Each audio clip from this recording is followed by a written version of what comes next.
Hello, everybody. How's it going? Welcome in. Hope everyone's doing well. Hello, hello, hello. Hello, Ray. How's it going? Wow. Wow.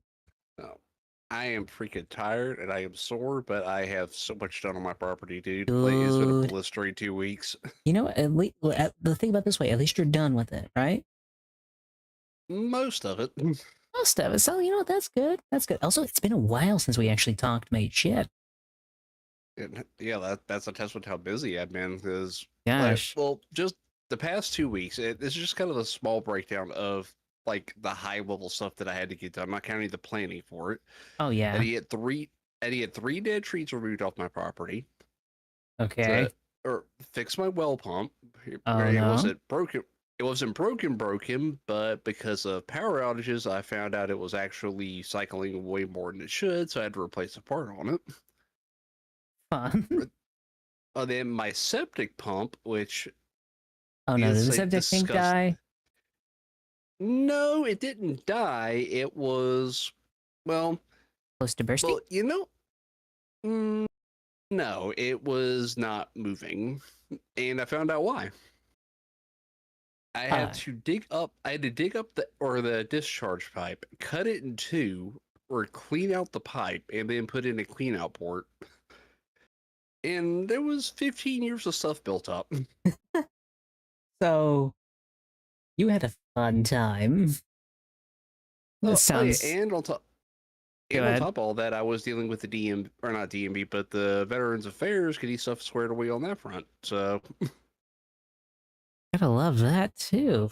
You have been busy, because the last time I remember like actually like actively seeing you, also hello Myth, was freaking the Origins, mate. That was like like last time you were like super active. yeah, and I was kind of splitting time there too because stuff at work was going on that was or killing a lot Mm-hmm. of my free time there. So I was dealing with all of that plus getting things in place for that list I just read off. So Damn. Not to mention you were yeah. talking about like you wanted to you sent me a thing in Discord for like Final Fantasy, like a topic for Final Fantasy. Also, Oh guys, yeah, we yeah, aren't gonna but just let me let everybody. We're not gonna be doing some Liars Bar tonight because Indy can't join us. Something kind of came up, so she's probably not gonna be joining us today. She said if she did join, she wouldn't have the energy to really do like Liars Bar either way. So if we do see her, she'll probably just join in and just chat. So today is a ish hot takes, I guess. No, what was the like? Wasn't it quick takes we did or came up with a little while ago? Well, quick takes, I wanted to be like a weekly thing to record, but the problem with doing Ah, that is finding time to do that.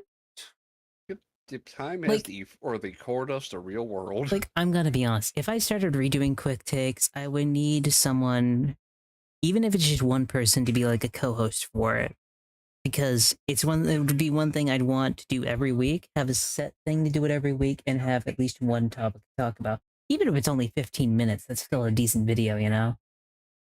Well, yeah, if you can go in depth on like one topic, that's probably better than having a quick fire. Because my only thing is like I could switch up like quick, because if I was doing quick takes again, I want one co-host, I want maybe 4 or 5 topics, right? Each topic gets around 15 minutes, and that'd be quick takes. I'd basically make like 4 different videos off that alone.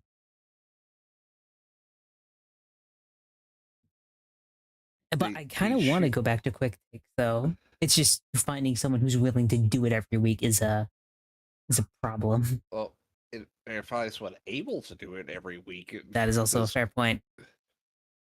Someone who would be wanting to stick around me for like a good like week, like every Sunday for at least an hour, basically. the yeah, and time is at a premium, so Mm-hmm. just That my is God. that is my challenge. If I did quick takes, I think I'd want to make it like Friday nights. Friday Hmm. nights around, I don't know, 10 p.m. or so. Talk for like a good hour and then probably call it a night. And then you have to edit it down and all that stuff, and that The thing also is takes this, time. editing down isn't the problem. Also, hello, Dari. But like editing it down isn't the problem because I have a bunch of stuff on my like stream deck where I just press a button. Next thing you know, I have an entire marker to cut off, so I could like cut it off 15 minutes apart easily. You know, the editing down for me hasn't been a problem for a while. It's just more the fact of finding someone who would be willing to do it is the problem. Well, yeah, and have the or consistent time to do it. Which Yeah, heck, you know my schedule. Every 5 weeks, I'm guaranteed to not have time for much of anything. that's fair. That's fair. I still feel like it's do, and ever since you said that, now I feel like it's doable. Fuck, why'd you do this to me? Hey, setting it. Yeah, you can set all the goals you want. I'm not telling you what to do and not to do. Because my thing is, like, if you were gone for like a week, I could still like do like a second hour and just do another episode before that, basically, you know? Oh my gosh. So, Don't give me and the ideas like that, irony, mate. and the irony on my Twitter feed, or I just get a picture of Cinderella as she just looks utterly exhausted, and that's exactly what Talking came to about my mind. editing? No, direct. We were just kind of, so we were talking about how we were doing like a mini hot takes because Indy wasn't going to be able to join us tonight. So because of that, we're basically just kind of chilling tonight and doing like a proto hot takes. I used to do a thing called quick takes, but it's more of that was supposed to be like a not really a live stream thing, more of a just a recording thing. So like we'd talk for an hour and then I'd edit it down to like a few short videos basically. Yeah, I think what you might want to do with that is like actually have like clips and stuff to react to that's a little bit more broken down. Like do like reaction video. Well, no, say like a certain topic comes up, actually getting material related to that topic to show like in the video, like that kind Yeah, of thing. I've been so busy I need help with that alone as well. Because my whole thing is like Like, I usually get home and then it's usually immediately start streaming, you know? Except for like Mondays and Tuesdays and Fridays. Like those are the days I don't stream, and I usually use like midday Sundays to edit all the videos, even the short ones, which I've been getting quicker at. You know, I've been getting quicker at that. That's why I've been able to get like 3 short videos out a week. yeah, or so when you got practice, it does help. Well, then also the way I do it makes it easier. What do you use for editing? I love Resolve. I use CapCut. And I've tried Resolve, and Resolve isn't bad, and it lets you give a lot more control. But for me, it's more about I need speed. You know? If there's an effect, I just type it in, I instantly drag it onto it, and boom, I'm good, you know? It's that's why I use CapCut. It's just speed. Speed helps. At least in my circumstance. I see. Maybe I should look into it. It's good as long as you use the free stuff. There's also like the premium you could pay. I don't pay the premium, but you know. But yeah, I just use CapCut for speed, honestly, because everyone's like you should use DaVinci Resolve. It gives you a lot more freedom. I'm like, yes, it does. I need the speed though. I need to be able to edit a video very quickly. Or so when you work at the hours that you do, speed is Speed it's a is pretty important factor. it very much is. It very much is because I've been trying to because I know I'm going to go back to school next year, right? So I'm trying to set it up to where even when I go back to school, I can still do the schedule I'm doing, basically. You know, Yep, and that is going to be burning the candle at both ends because it you're also have to is. find time to study. I've been pretty. I'm pretty good at the whole study thing, and plus that's it's like to give me enough time. And I'm surprisingly really good at what I'm doing, considering I've passed the class and I barely needed to study, and I'm still like at a 97. I just let it Wait till go you're over that. problem make them fast if I didn't put much work into it. It's one of those things of I like putting the work into it, but they just make it faster for CapCut, you know? Because like if I want a specific like an effect, right? I literally can just drag the effect onto like the clip itself and I don't have to like recreate it and resolve. Like there's fire and smoke effects I just drag onto it and I'm good, you know? I don't need to recreate the entire thing, you know? Yeah, also, have a coffee. Why? Why would you do this to me? That's so rude. Why? I'm a cat. Do you really expect me to do anything else? I mean, fair, but still, come on. Have some decency. It could be worse. I could be putting pineapples in cabinets again. Go check out your... Oh, yeah, definitely go check out my clips. They're on my YouTube. I've been very proud of those clips. I've been doing the whole stories, you know, the ones I hear at work all the time. You know, the one I talked about where the mother's looking at the fun section and then embarrasses the son with the olive oil. Do I want to know that story? Have I not told you the story? I feel like I've told you the story. You might have, but I do not remember that one. Basically, the mother goes to the fun section, right? I'm stocking it because it's full of condoms and everything else. And I'm just trying to stock the aisle. And then the mother looks at the toys that we have on sale and looks at the teenage son and is like, I should buy you some of this so you can stop using the damned olive oil and I can cook again. And she says it so loud, people 3 aisles down are laughing. I'm trying not to die because they're right by me. Oh my god. I just want to pop in and say hi. You're having a good stream. Have fun. Thank you, Kim. Have a good one. Thank you for dropping by. I hope you're having a good day. I'll recognize all those graphics and effects. Are they all built in? Yeah, they're all built in. All of them are built into CapCut. But yeah, no, I've been doing like small edits of those types of like, you know, those stories and everything else like that. They've been really interesting and people have been really liking it. I got a YouTube comment that was literally like, my mother would do this. That is very, very creepy. What do you mean? She wants to use the olive oil again and the son's using it for things he should not be using it. Like that is why it's creepy. Creepy. It's just the mother trying to get back at the son. But so the olive oil, what did the olive oil do in the scenario? It just existed and it's wrapped up in this. Because she wants to cook again and she can't because the son's using it for other things. The poor olive oil. Cool. Thank you so much, Jiran. Thank you so much. I'm glad you enjoy my short. That sounds weird to say. That sounds weird to say. Is that weird to say, Ray? Like, I'm talking about the short videos, but if you say it all together, it sounds very weird. Yeah, I'm just thinking, or the phrase from The Simpsons, "Eat my shorts." I mean, don't eat my shorts. I feel like that'd be bad because I feel like you'd be eating your computer if you did that. Circuitry, yum yum. Expensive meal. It would be an expensive meal. $300 down the drain every time you bite your computer. But I'd be more than that now. I mean, look at the cost of the video cards. Dude, I bought a monitor. It was only like 180. Yeah, the monitor's the cheap part, but yeah, buy an SSD, buy RAM, buy a video card. Like, dude, those are gonna freaking eat you alive. I'm gonna be honest, the only thing I really want to buy hardware-wise, because I got all the hardware I kind of need. I have like 5 different computers if you count my smartphone, you know? Because I have the Steam Deck, I have my laptop that's running the stream, I have my gaming PC that's actually doing like the gaming portions of the stream.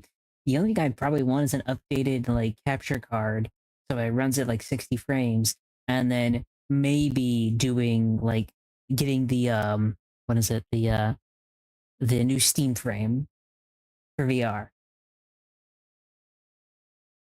You know, I never really thought about doing the Steam frame for VR, but then again, I'm definitely gonna like. Oh yeah, the frame. Also, Yeah, the GameCube. No, GameCube is the Steam machine. I just want the Steam frame because that looks like a headset I've been dreaming about. Not as heavy, doesn't need wires, you know, that type of stuff. And still does 60 frames. Still 60 frames. Yeah. And also eye tracking. Oh. Yeah, which for me is probably not going to be a thing I use unless they adapt the lenses specifically for it, because I want to need inserts. That's fair. For me, I just want it because I feel like it'd make doing like VR chat streams easier since I don't have to like drag a wire around.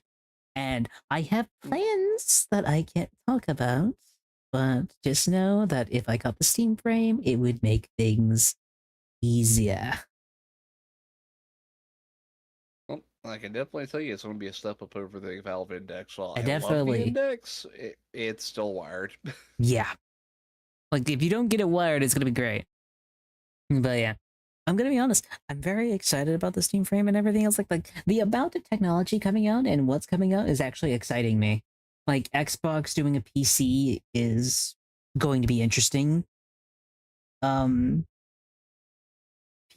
Steam doing the Steam machine is kind of interesting. PlayStation, I feel like is the only one that's gonna be boring when it comes to the next gen console because I think it's just gonna be a PS5 but with upgrades basically.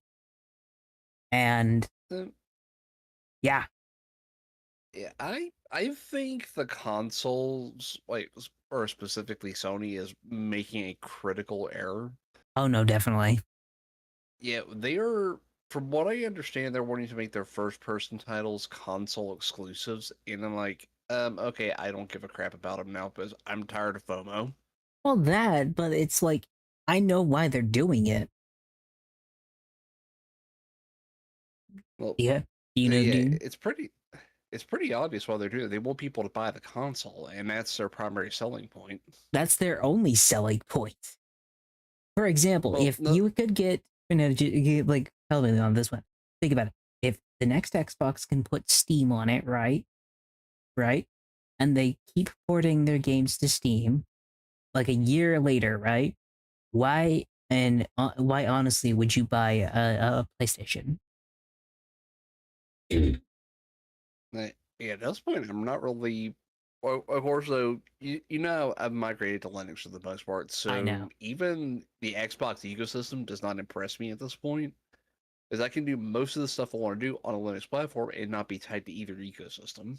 I mean, you're right if you want to do that, but the point is there's a like if you were only gonna get either an Xbox or a PlayStation, right? Which one you gonna get? Hmm. Honestly, I'm gonna go for the GameCube. That's just me, though. No, no, no. Like, right. Only choices Xbox, PlayStation the next time. If you were down to those two choices, like think of yourself as like a casual gamer. You don't know Linux exists at this point. You don't know about the Steam frame or the Steam machine or anything else like that. All you know is Xbox and PlayStation. Now, from what we're hearing, the next Xbox is going to be a gaming PC slash console hybrid. And then a PlayStation 6 is just the PlayStation 6. Out of those two, and you're looking at the differences, honestly, which one would you go with more? Yeah, I'm probably not the best person to ask that question because I haven't been impressed with either console for 3 generations. Yeah, I mean, yes, you're right. Technically, they're not been the most impressive, but my point is like most normies are probably going to go with the Xbox because it lets you play most games and not only just play games, but it's a computer too. So you're going to get more out of it. Yeah, I really think it's just what's going to have more of the games you're wanting to play, and I will give Xbox the benefit of Game Pass, even though it's overpriced. It is probably a better value than PlayStation Plus. I agreed. Plus, they also lowered the price and are trying to lower it even more, so that's interesting. But yeah, they have to because, or the last time they jacked it up, I was one of the people that canceled it, saying, "Okay, I'm not supporting this. This is too expensive." That's fair. They apparently are trying to lower it even more, but they have to talk to the people that they have like their subscriptions tied to get a like pick and choose plan, right? But yeah, a la carte is probably where it should have been to start with, Mm-hmm. but even as it was, the original pricing was it was a fair balance between what you were paying and what you were getting out of it. It had a fair trade proposition. Oh yeah, no, definitely. I And fully agree. I think that's what PlayStation and Sony have kind of forgotten. Game Pass Bento Box the Game Pass Bento Box combo. I would actually enjoy that if they called that the Bento Box. That'd be amazing. The game Game Pass Bento Box. If you customize your own Bento Box by just basically like customizing the Game Pass you want. Do you want EA Play? No, then you take it out. You want Ubisoft? You know, take it out. Then you just left with basic Game Pass. Yep, which I'm sorry, I don't want Ubisoft. They have not come out with a game in like the past 15 years that I actually wanted to play. So The only game I'm somewhat interested in from them has been the Assassin's Creed 4 remake. And I know why they're doing that is because they are losing money. uh, yeah, I mean, Ubisoft is kind of underwater Fair. at this point. Fuck it. I'm gonna be honest, they get bought out in my I miss For Honor. It's still playable. I just wish they'd do a sequel. I mean, I say that to Nikki. She's like, ew, I don't want For Honor to get a sequel. I'm like, dude, I'd kill for a For Honor sequel. I would kill for a For Honor sequel. That would be cool as shit. But I'm Yeah, when gonna I be honest. I don't think we're gonna get a For Honor sequel, and I don't think Ubisoft is gonna do much of anything because I think Ubisoft, in my opinion, if Assassin's Creed 4 doesn't sell well, um, I don't think they'll be around in the next 5 years, or they'll be a Chinese company in the next 3 years. well, they already sold off most of their big IP to a co-owned or like spin-off that is half owned by Tencent. So Yeah, I think that half owned will be completely owned by the time of 2030. That's my thought. Because I just don't, I don't know, they don't have it in them anymore. I think 2030 might be optimistic, to be honest. I was being optimistic with that one, you're right. Let's be honest, they won't be around till 20. They'll probably be sold out by 2028. I know Bungie's definitely getting closed. Well, no, they can't close Bungie actually. It would not surprise me if they do get shuttered because I wouldn't even. Marathon is not doing great, and the Destiny 2 we got was not the Destiny 2 that was planned by the devs. Also, they just killed Destiny 2 at the same time, which was their only real moneymaker. So, yeah. The reason I say they can't close Bungie is actually kind of interesting. Do you want to know why, Ray? Like, yeah, because right now I don't really see them being much of a income generator for Sony at this point. It's not about being an income generator. It's about who basically helped with the purchasing of Bungie. Because the guy who is currently CEO is one of the guys who helped purchase Bungie. So if he is Eh, forced to shutter Bungie, who do you think they're going to fire for buying them at that ridiculous price? Well, they're probably were going to be or cutting a lot of cost at that point because Bungie was not exactly a cheap acquisition. It was not. It was very much an overpriced acquisition. The fact they bought it for how much, like 3.6 billion, is incredibly stupid. It was not even worth $1 billion, in my opinion. Maybe 300 million. That's what I would put them at. 300 million. I would not put them any higher. Well, I think, and this is just or my thinking here. Mm-hmm. Even at the 3 billion price tag, if they would have actually been given the direction to make Destiny 2 better and not Mm-hmm. the direction that they took, we might be having a different conversation because Destiny 2 had a lot of potential to it. Oh, I fully But it agree. was squandered because of bad decisions and this vaulting thing where they got rid of the Red War and basically went back to the start of the original Destiny. Oh, yeah. Like, which I like the Cosmodrome, but the Red War was a great jumping on point. Dude, I tried to go back after like they got rid of the Red War and everything else like that, and they actually like during I think it was Witch Queen. I tried to go back, and I was so confused when I made a new character because I didn't know what to do, where to go, or anything else like that. And then I remembered the Red War, and I'm like, I know the Red War isn't the best like starting point. And it's definitely not the best story, but my gosh, is it like the perfect tutorial expansion?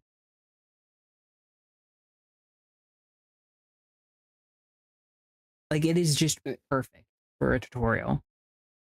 Yeah, I wouldn't necessarily say it's perfect because it did have plenty of flaws, but at least it had a direction to say, go this way. Like this is what you need to do, The reason and I it think, and it go ahead, sorry.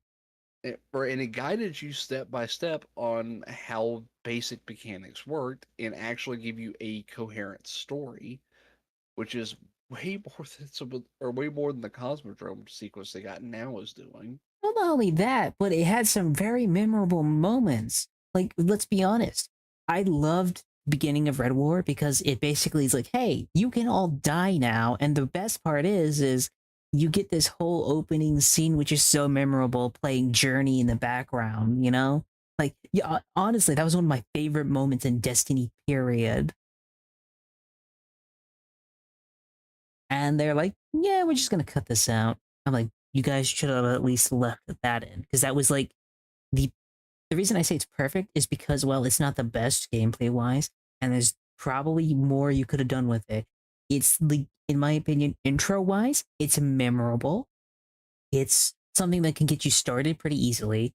And in my point of view, it was like a 7 out of 10. 7 out of 10 when it launched, and it was fantastic enough for me to at least say it's worth the playing, you know?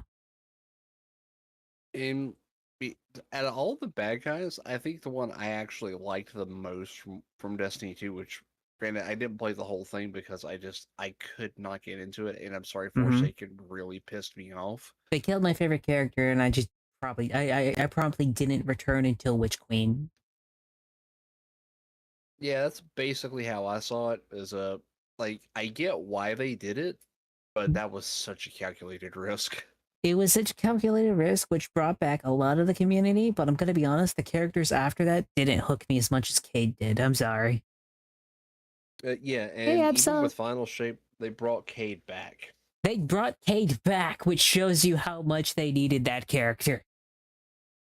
Like, if you're gonna kill But him off, at least let him die and stay dead. But no, they're like, hey, you know, let's bring him back because everyone loves Cade. Like, in my say, opinion, the character you should have killed off was Zavala. uh, yeah, and that would have Have made him. more sense. But at the same time, it You, also wouldn't have been as much of a driving factor because not as many people liked Zavala. the thing is this. That's why, in my opinion, you kill off Zavala, but you make it like an epic duel to the death or like one final stand. And then you take his place on like the peak fire team, basically, you know? You become the big guardian in control of most everything. It'd make you feel I don't, important, you know? yeah, I don't necessarily know if that would have worked, but it, I don't think it was a question of how they went was not it. I agree.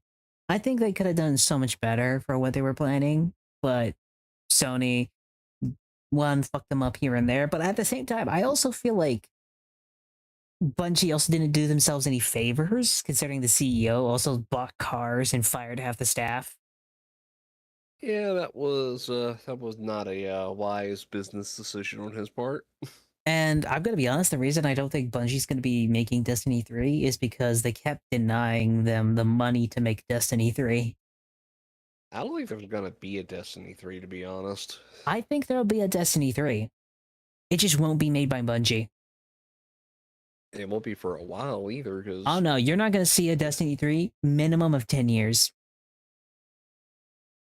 assuming they put a 3 on it, they might make it a prequel. I mean, there's still the whole Golden Age that we don't know about. Ah, they could do that. That is a fair point. They could do a gold like they do a golden age game, you know, where they do a well, Trevor was awake before and all that stuff. That could be a thing. That could definitely be a thing. But who knows? I feel like Destiny still has a future, but it's not with Bungie. I think Bungie, Uh, after a good year or two, gets shuttered and the CEO gets fired and replaced with someone else. Especially after I'm pretty sure the new was like, um, is it because the new guy is like he's so heavily focused on live service games, it's annoying.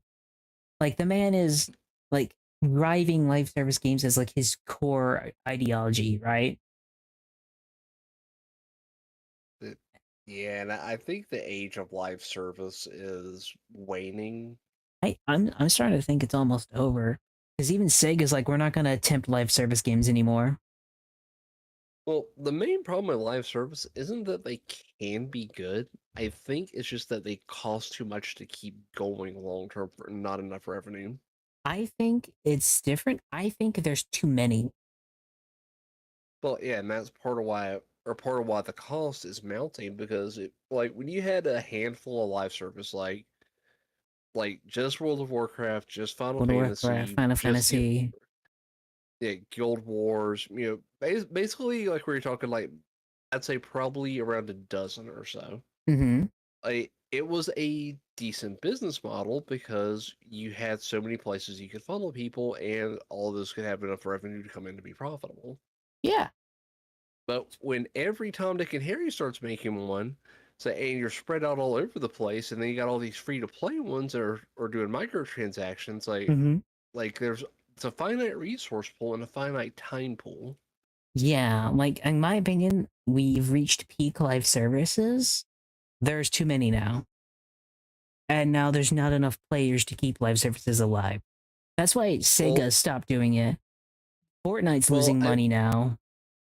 well, there's enough players and there's enough time. Well, but the problem is with the amount of players that you have, not all of them are paying because I mean, if it's a free to play service, you're basically relying on whales.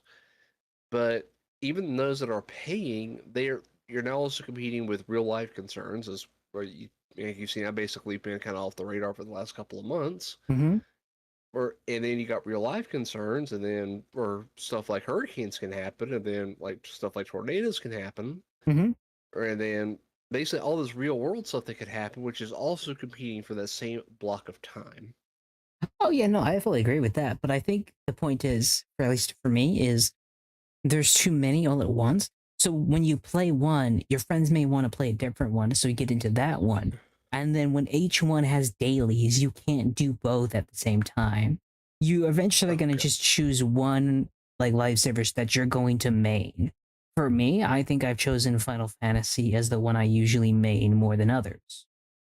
But like, Um, mm, oh yeah, I would definitely agree with that because I mean, even with Imperial and Legion, love them to death, but it seems like every couple of months they are hopping between different MMOs and different games. Like, yeah. please pick a couple and stay with them. I think the problem at least the reason they didn't stick with Final Fantasy is the subscription model, which I truly understand. It's not for everybody.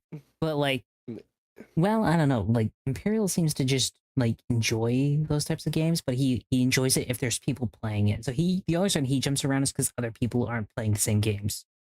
But like when it comes to Legion, he just doesn't like the idea of like subscriptions that much. That's why he doesn't play WoW and doesn't play Final Fantasy, and he plays like the Warhammer MMO that was on there more than anything else. You know?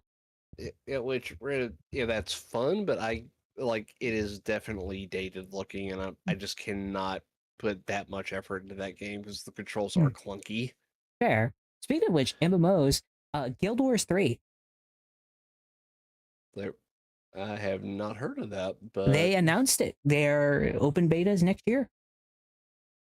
neat. Yeah, they are I ending mean, Guild Wars 2, and it is time for Guild Wars 3.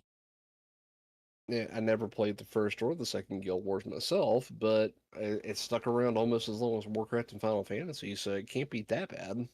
Play Guild Wars 2. It's not bad. It's a fun game, but yeah, I don't know. It's weirder if that makes sense. But yeah, of course, and again, I'm also I tried Star Wars the Old Old Republic. Republic. Like it, I can't get into it that much. It's a time thing.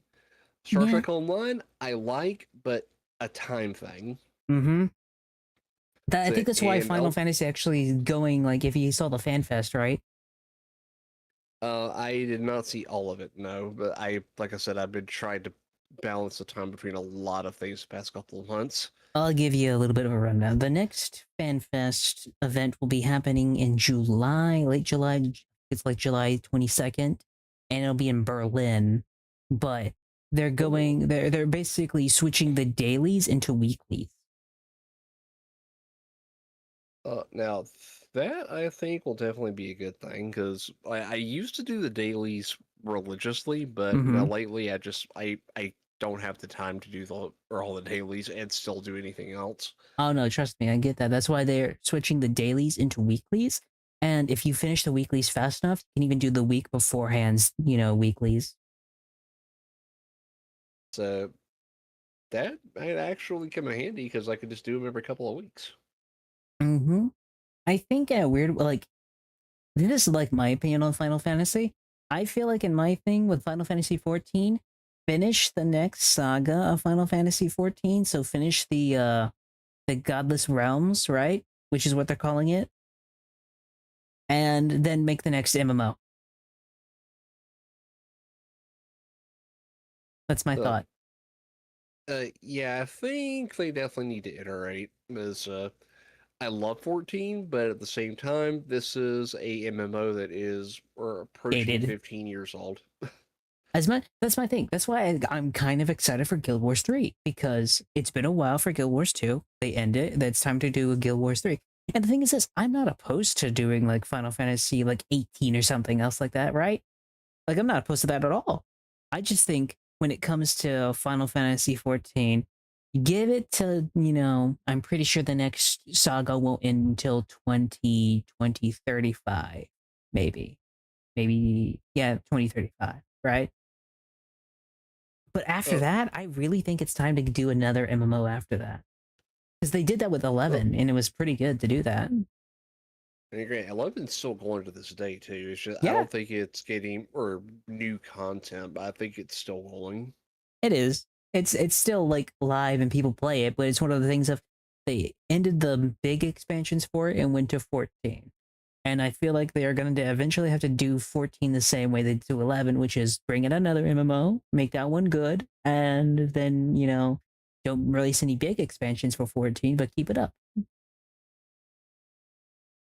It which will be sad to see that happen, but at the same time, they like it's got to move forward.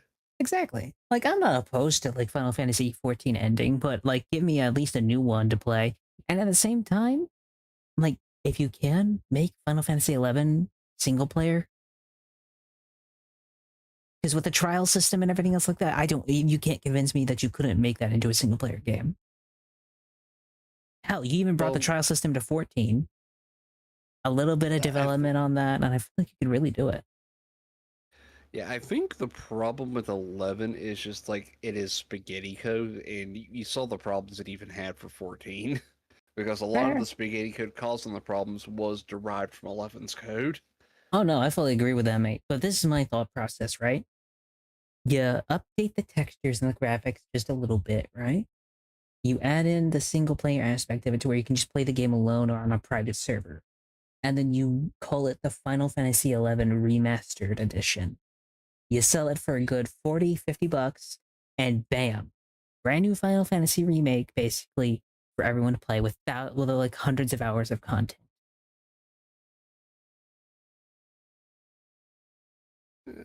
Maybe, because I guess I guess of 11 specifically, like I think it's in a good state where it is, and it should be left there versus becoming a single player title. Oh, I agree. I'm not saying for like doing that right now. I'm saying you could look at that as a possibility to do with it. Because I'm gonna be honest, you're not gonna have the servers up for Final Fantasy 11 forever. Yeah, if they have an end of life plan, I can get behind that. But Yeah, 11 is kind of in a weird place for me because it was the first MMO I've actually played.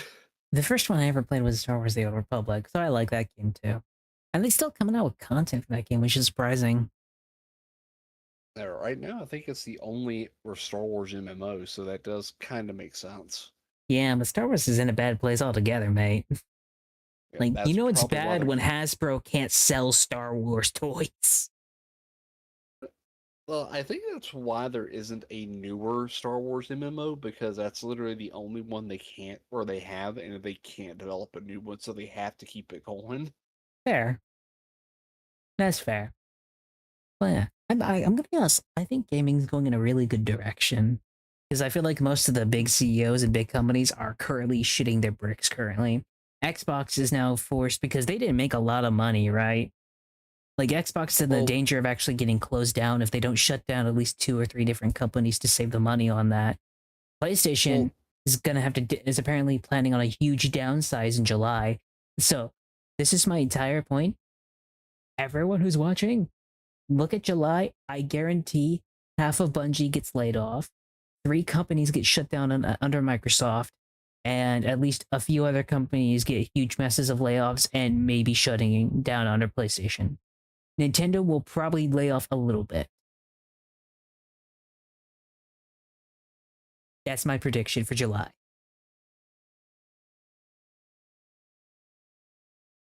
I see mass layoffs in July.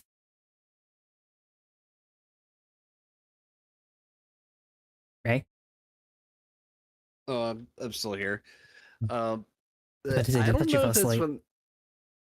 Oh, believe me, I probably should, but I don't know if it's necessarily going to be a lot of studio closures, but I do think Microsoft in particular is kind of facing reality at this point. Because the 30% profit margin that they wanted Xbox to hit is just not a realistic target, and I think Microsoft's going to have to reconcile with that. Yeah. Because Microsoft is also burning a lot of money with Copilot, which is not really hitting the mark that they want either. Yeah, I don't think that's going well. But I think like Ashley Shermer's actually doing good because she's removing a lot of Copilot from Xbox in general. Yeah, because she actually understands, which is kind of amazing because I would have predicted the opposite when I saw I her know, right? background. It is that she understands that the average gamer does not want an AI assistant when playing something like Minecraft. Yeah, I mean, yeah, that's fair. I also don't want it to play for me. Yeah, or give me hints because that's kind Yeah, of why we have game guides. If you want a hint, like there are places to get it that you don't have to pay a subscription for. exactly. Like you could do that. It's already like there's already a thing for it. You don't need to do another thing for it, you know. But I think it's going to be very interesting to see how gaming goes. I think Grand Theft Auto is going to be like stealing the show this year, though. Assuming it comes out this year, I'm not convinced that it's going to come out this year. I see pre-orders apparently are going up the 25th of this month. So in my opinion, if the pre-orders go out, let's see, what is the 20th, right? Yeah, it's the 20th. If they go out next Thursday, I think it'll come out this year. That's my thought. If they actually I'm are pre-ordering for the 25th, it'll probably actually come out this year.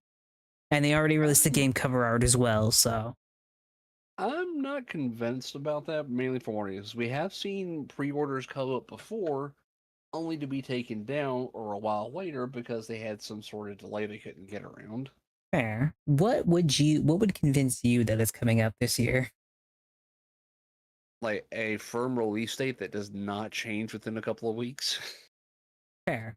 I, I'm gonna be honest. I think if we see gameplay, it'll confirm to me that it's coming out this year. And as far as I know, the only gameplay we saw was the early alpha stuff, and that's not exactly what I would call reliable. Fair. And I'm gonna be honest. On other than just the alpha stuff, the only thing we saw was like one trailer for the game, and that's it. I think Yeah, I think if they actually show gameplay, it'll probably be like the Red Dead Redemptions and type thing where they show gameplay and it'll come out that year. Because they tend to not show gameplay until it comes out that year. yeah, and I think once we get or more than one trailer and like solid gameplay demos, I think we might or be onto something. That, and I'm gonna be honest, I still won't buy it when it comes out. As much as I'd want to, it's not on PC. Well, that and price point, I think, is going to be kind of a big deal for me because if they put it in triple digits like some of the No, industry experts want, it's like, no, I don't care how good it is, I am not buying it. they already confirmed. I think it was gonna be like $70, $80.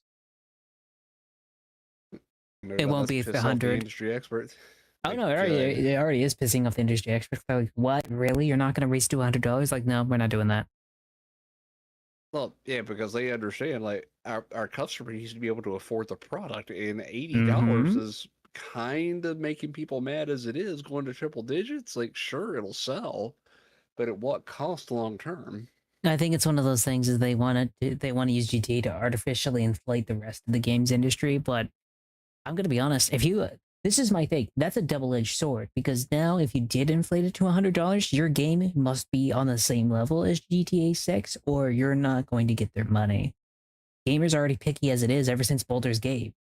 I think Baldur's Gate Well, and like Expedition 33 and all these other games coming out from Japan that are free to play, like the gacha games, are kind of showing like what you can actually get for low amounts of price. well, You know? and you got studios like Shift Up, as they are making bank with Nikkei. I'll Mm-hmm. be completely honest. Like I understand why, because it's hitting all the right boxes for the target audience, Yeah. and that allowed them to create Stellar Blade, which is also knocking it out of the park. And then you got Stellar Blade 2, which is basically getting viral marketing because Shift Up is like, screw you, we're going to make the character like we want to make, which is making or the journalist mad, which is like, come on, I've already bought a buy a copy. You don't have to sell it to me twice. It's one of those things of they're the competition is selling games underneath the $80 prices and doing better than the $80 games, Yep. which is currently scaring the crap out of the people who want their games to be like $180 because no one's buying them. Yep, as if you start pricing out your core market, you're going to sell no product, and $180 times zero sales is exactly $0 in profit. Heck, fucking exactly. It's very, very interesting to see all this happen. And I think it's the advent of gotcha games, the advent of Baldur's Gate being an actual thing, and Expedition 33 and indie games becoming like of AAA quality, and the advent of like Steam's fucking like user reviews basically making it to where companies can't hide their stuff anymore. Oh, it's because Steam is making all the right enemies, I think, because they've got so many freaking lawsuits aimed at them. And I'm like, they have obviously pissed off somebody that needed to be pissed off. That and also what else was it? The oh yeah, did you hear what Steam is going to be doing in like I don't know. I don't know when they're going to release it, but what they're working on is very interesting. It's a FPS counter. So, oh yeah, I think it's or built into the Steam client, which is going to be very interesting to see how that plays into everything. All it is it basically you do a survey. You can sign up for it if you want, but basically you do the survey and it'll compare parts you have in your computer to people who have similar builds to you, and then it'll estimate how how many frames a second this game will get for your computer on what settings. Yeah, which I So think will come in handy, especially like on a computer like mine, because me being Linux, I use Proton, which is similar to a Steam Deck. So yeah, but this is my point though. When you have something like that, there is no hiding if your game runs poorly. If your game runs poorly on big systems and everything else, everyone's going to know about it. You have to optimize your games now. Otherwise, people will know it's unoptimized and won't buy it. well, and to top that off with the prices of video cards and or PC Holy prices, shit, older actually. hardware. Hmm? Uh, Unconfirmed, but I was scrolling through Twitter while we were talking because I was curious to see what was going on, right? And straight up, Ubisoft co-founder Claude Guillemot dies in plane crash at 69. I'm gonna independently verify I want that. to So independently that verify it, but it's trending right now, so I'm very curious. Uh, seems bad. There's no bad enough to celebrate the Ubisoft co-founder internet hall. okay, so I'm seeing it from multiple sources, so it's It, probably legit. I think it's legit, but shit. Yeah, I'm seeing it from Engadget, NBC, Fox Business, or Reuters. Oh, if they're all saying it all like they're all saying it right, Yeah, anywhere from 13 to 3 hours ago. Looks like the currency of it. Oh yeah, then shit. LA, Barcelona, Western France, where Gallo's twin engines C9 struck a field short after the runway. Oh, it basically apparently it hit the ground before it hit the runway. Cessna 421. That's a complex aircraft. Yeah. Well, complex means it's got variable props and that sort of thing. So it Well, oh, oh well, I'm not celebrating this. I want to make that very clear. This is actually yeah. really sad. But it's one of those things of like, holy crap. Because I see a But few people on Twitter going like, let's go. And I'm like, this is fucked, guys. Come on. yeah, this is not great for Ubisoft because like if Hmm. the company's future was in question before, it is very much in question now. Yeah. That is not great. But, but oh, that's bad. Yeah. Holy crap. That was something to look up on Twitter, apparently. Fuck. Yeah, that would definitely not be the top thing I look for. I'll tell you that. I just saw that on the side. I was like, wait, what? Shit. Oh my. Well, that's interesting, at least. Wow, I'm next. Rest in peace, mate. And everybody else who's probably on the plane, because I don't. If it's a plane crash, he's probably not the only one. It's a Cessna 421, so it's got some capacity, but we're talking like it looks to be about 6 people tops could fit in that plane. Well, either way, rip to those 6 people. At least the That's pilots, at assuming least. he had passengers. He may not have. Is it? That's definitely a private plane. It's probably the private plane. I don't think he flies on anything else because let's be honest, he had the money not to. But it's one of those Well, things of like the well, pilots, the air crew probably serving him drinks and everything else like that. no. That you're thinking way too big. This is actually like a very very small plane, not a jet aircraft, but a small actual Be plane. careful your head, Pat Zap. Uh, So well, yeah, but it still has to but have pilots. I don't think he's flying himself. he may well have been. This is that small of a plane. Really? Let me show you, or let me give you a picture of the aircraft so you can kind of Yeah. understand like how small this actually is. Unless he has some sort of pilot's license I don't know about. Which is very possible. So that's not uncommon because they actually have time to get those things. Or Fair point. But yeah, no, I just that was wow. Damn. all right, Oh, so rest in peace, mate. copy the link. Thank you. Thank you.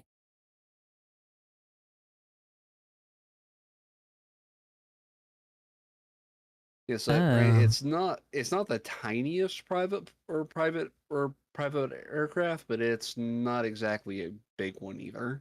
fair. I'm gonna be honest. I still feel like he wasn't the pilot.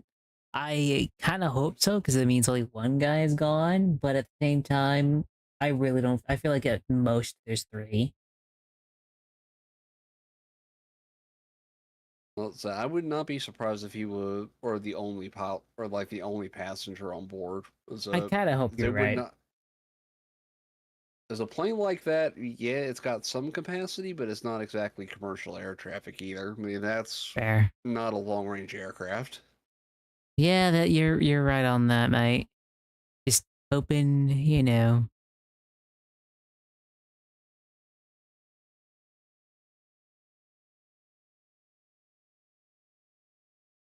Oh well. But yeah, no, that just came out of nowhere. So funsies. Oh, I was just talking about how I think like most AAA companies are gonna get fucked over for the next few years, and Indy's gonna slowly start building up to being AAA. Damn.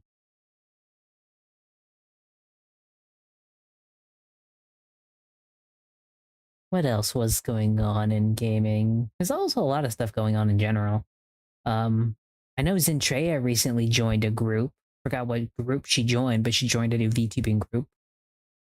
Now that I did not hear about. Yeah, let me see what group she joined recently. Zentreya Yeah, I think joins. the last time I heard of most of what she was doing was back when I think she was joining Silver for her birthday, but that was a while back. She joined Socks. No idea what that group is, but it Socks doesn't. VTuber agency, becoming the 8th member. She joined SVA. Kujisanji. Yeah. Zitra joins the SVA. I don't know what SVA is. I'll have to look into it, but yeah, apparently she joined SVA. I can't imagine she would join another corpo, so that sounds probably more like an association or than an actual corpo. I think it's like a small group, but I'm not. I haven't heard. No, it's an agency. The official Twitter account for Socks Agency. We have VTubers. They got Shaker Cups. Let's see who's all in it actually. They got Yomi is in it. Yeah, the mad scientist girl. Foloric and a few others. I didn't look into all of them, but there's a lot of them in there actually.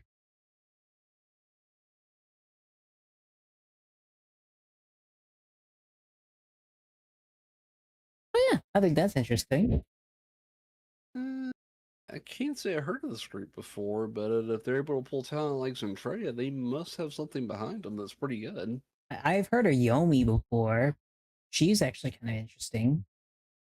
So I've actually been following Yomi for a while. But it's just interesting to see like Uzis and Trey joined a group again. I'm gonna be on. Oh wait, did you see the Nintendo showcase? No, but I've also kind of been disillusioned with Nintendo after the whole freaking Pal World case.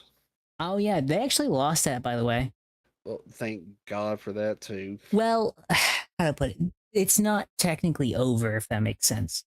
They lost Oh, it because they had to shrink down the case. Basically, they had to shrink their case down to the very beginning version of Power World. So instead of shutting down the launch release of 1.1, right, and basically getting millions of dollars from Power World, right? They will only, if they win, will not be able to shut the game down and only get $30,000.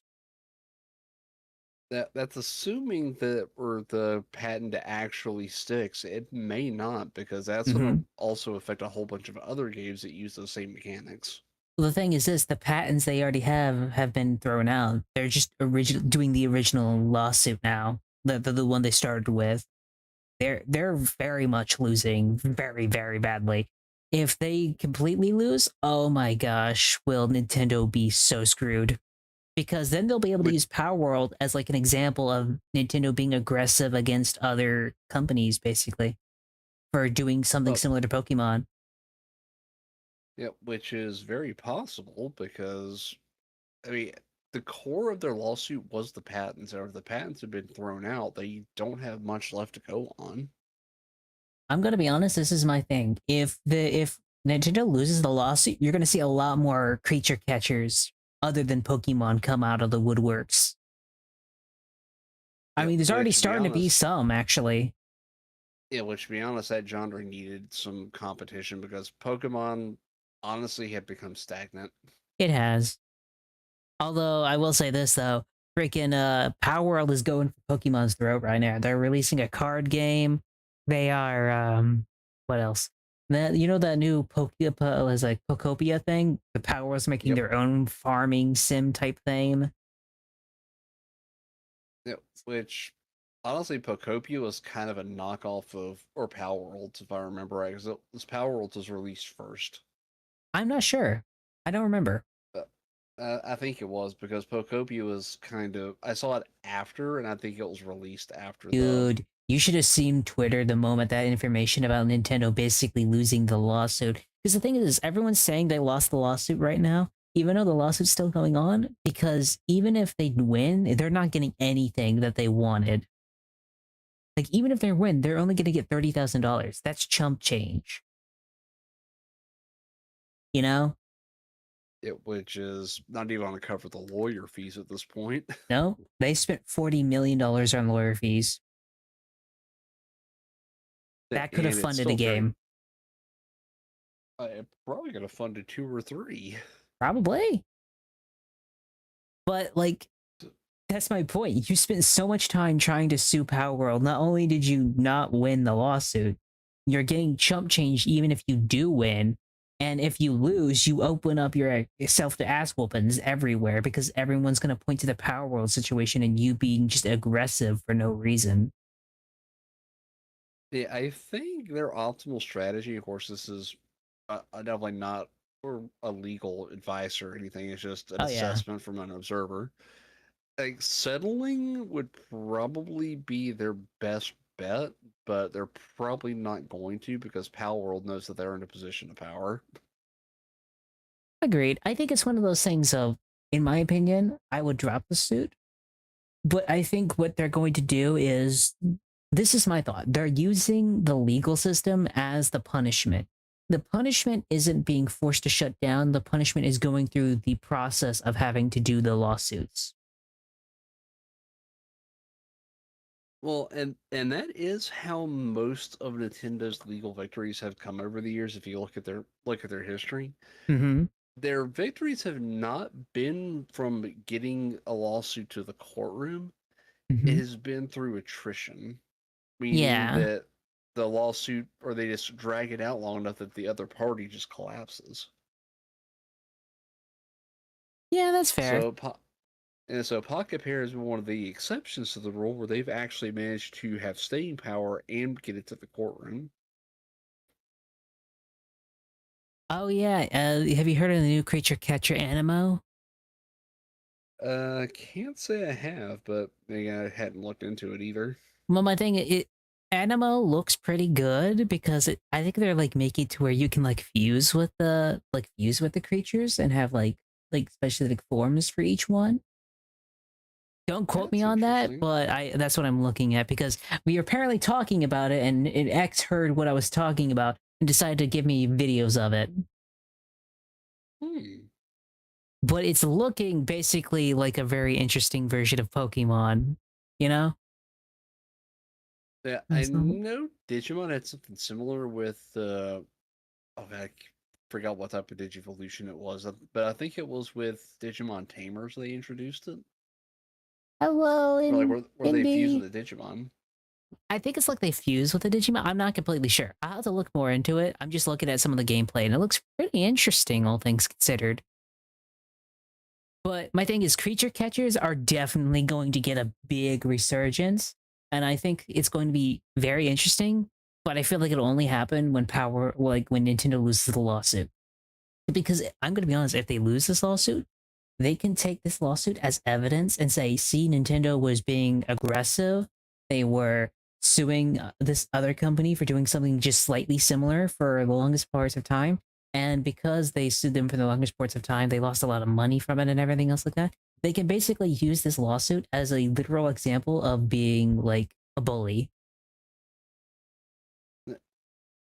Yeah, I mean that's true, but on the same time, they would need companies that are still willing to go up against Nintendo. And I the think unfortunate reality, or the reality, is that Nintendo is still a huge company and they have really deep pockets, which is why they can afford a loss like this.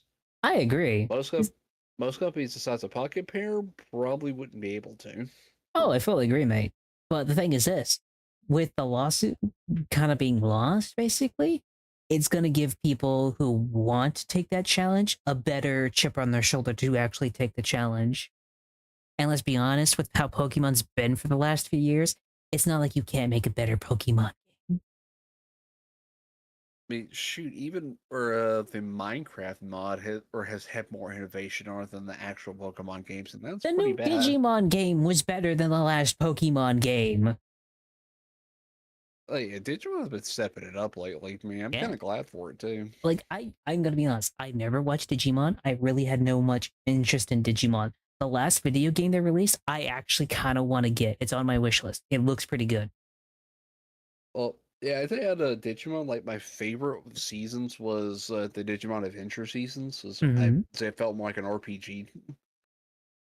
But the Digimon games, like Digimon World, was one of the best games ever made. I think. Really? So, Let- yeah, I just that was what is an older PlayStation game, and I really wish they would do a PC port.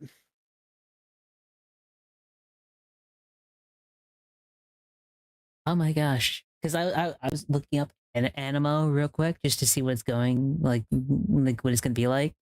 It looks really good, actually.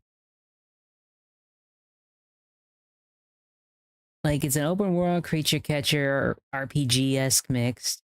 Uh, unlock new abilities, fly through the sky, metapoles, and everything else like that. You know, it looks really good. Hmm. Pokemon finally has competition. I never thought I'd see the day.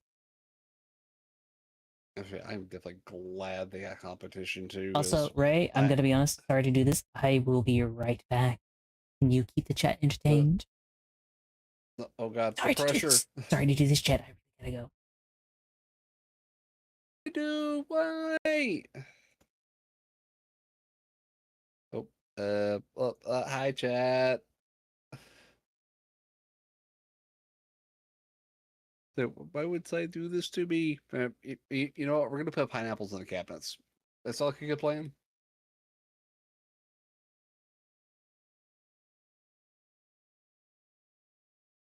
Yeah, I never really noticed this background actually has coffee being moved in and out. That's actually pretty interesting. Holy crap!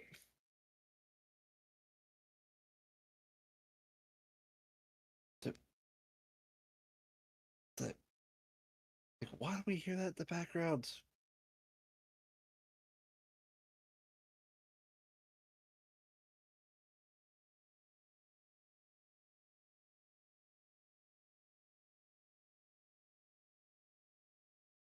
Oh, one of the things that I was about or that I'm going to be talking about here pretty soon, and I hope we can get to it, is I actually have a what if scenario for Dawn Trail that might actually have made it a better expansion. And it was not really a big change or to make a difference. So when he gets back, we're definitely gonna talk about that. I hope, as I don't want him to forget about it.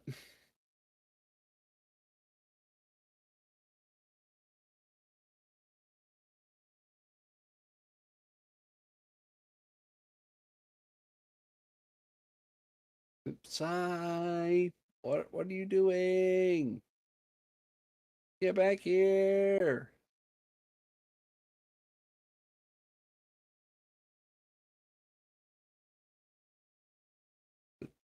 Sai, we can hear you doing that. Don't do that.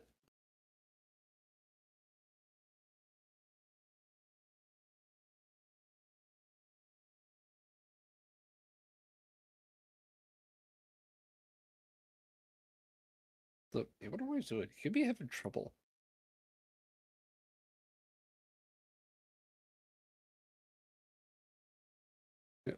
Sai, come back. No.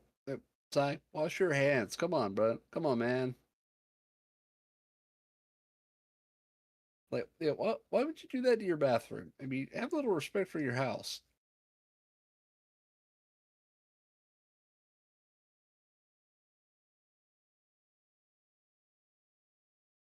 But yeah, I mean, once we realize the childhood World of Wonder game company is the same as every other company, uh, mm, no, I think they might actually be a little bit worse in some ways. But I will give Nintendo credit on one thing: they may be underhanded, they may be sleazy, but they are not stupid. They are one of the few companies that actually survived or World War or the wars happened before World War II. So, and they helped the Industrial Revolution in Japan, survived World War One and World War Two, and all the intervening time since then. So they may be evil, they may be underhanded, but they are not stupid. Occasionally they do need a smackdown, which is why they are finally getting smacked down in court this time.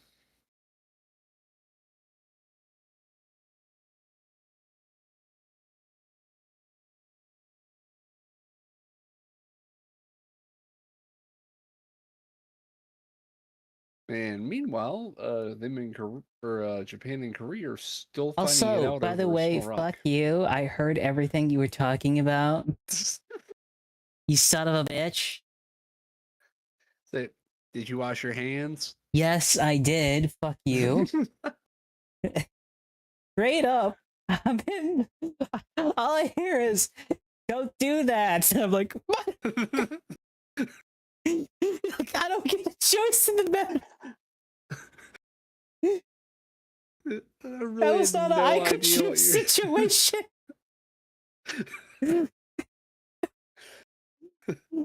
Oh my god. Oh the my entire god.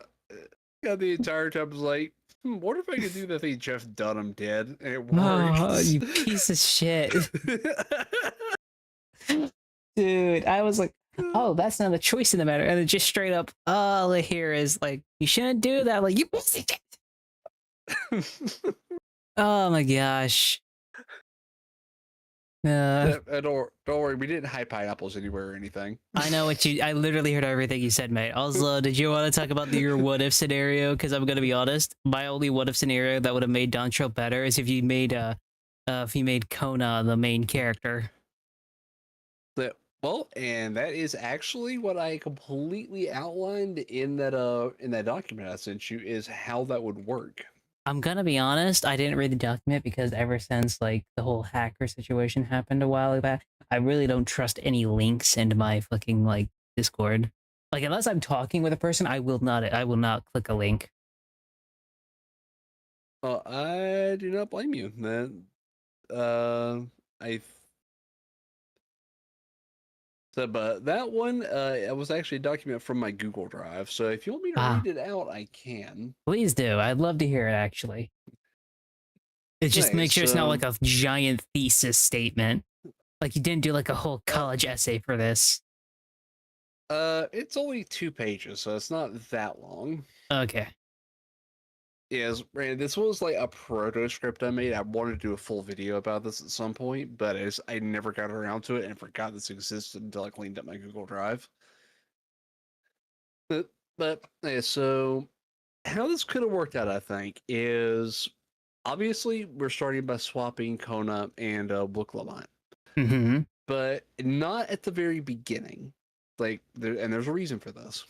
Mm-hmm. So it started with a video from Ember's Arcade, or that was saying that Booklamont is supposed to never exist. I'm not sure I agree with that, but I do agree with some of the points that he made. Because I think Kona's personality, perspectives, and just his general mannerisms fit what we see on screen better than what we got from Booklamont. Oh yeah. Because he is already well known in Terrell as a problem solver. I don't think that's going to change in the scenario. But he fits the fish out of water tone a lot better if you put him in the role Booklamont was in. Oh yeah. And honestly, really it was kind of a MacGuffin chase, or to start with, because that's really kind of what it became, or is more or less a scavenger hunt, which is kind of a bad storytelling device, I think, but it could still work. Like the MacGuffin is a And, thing that can work if it's done right. If it's done poorly, it's one of those things that if it's done good, it's gonna be good. If it's done poorly, everyone knows when it's done poorly. exactly.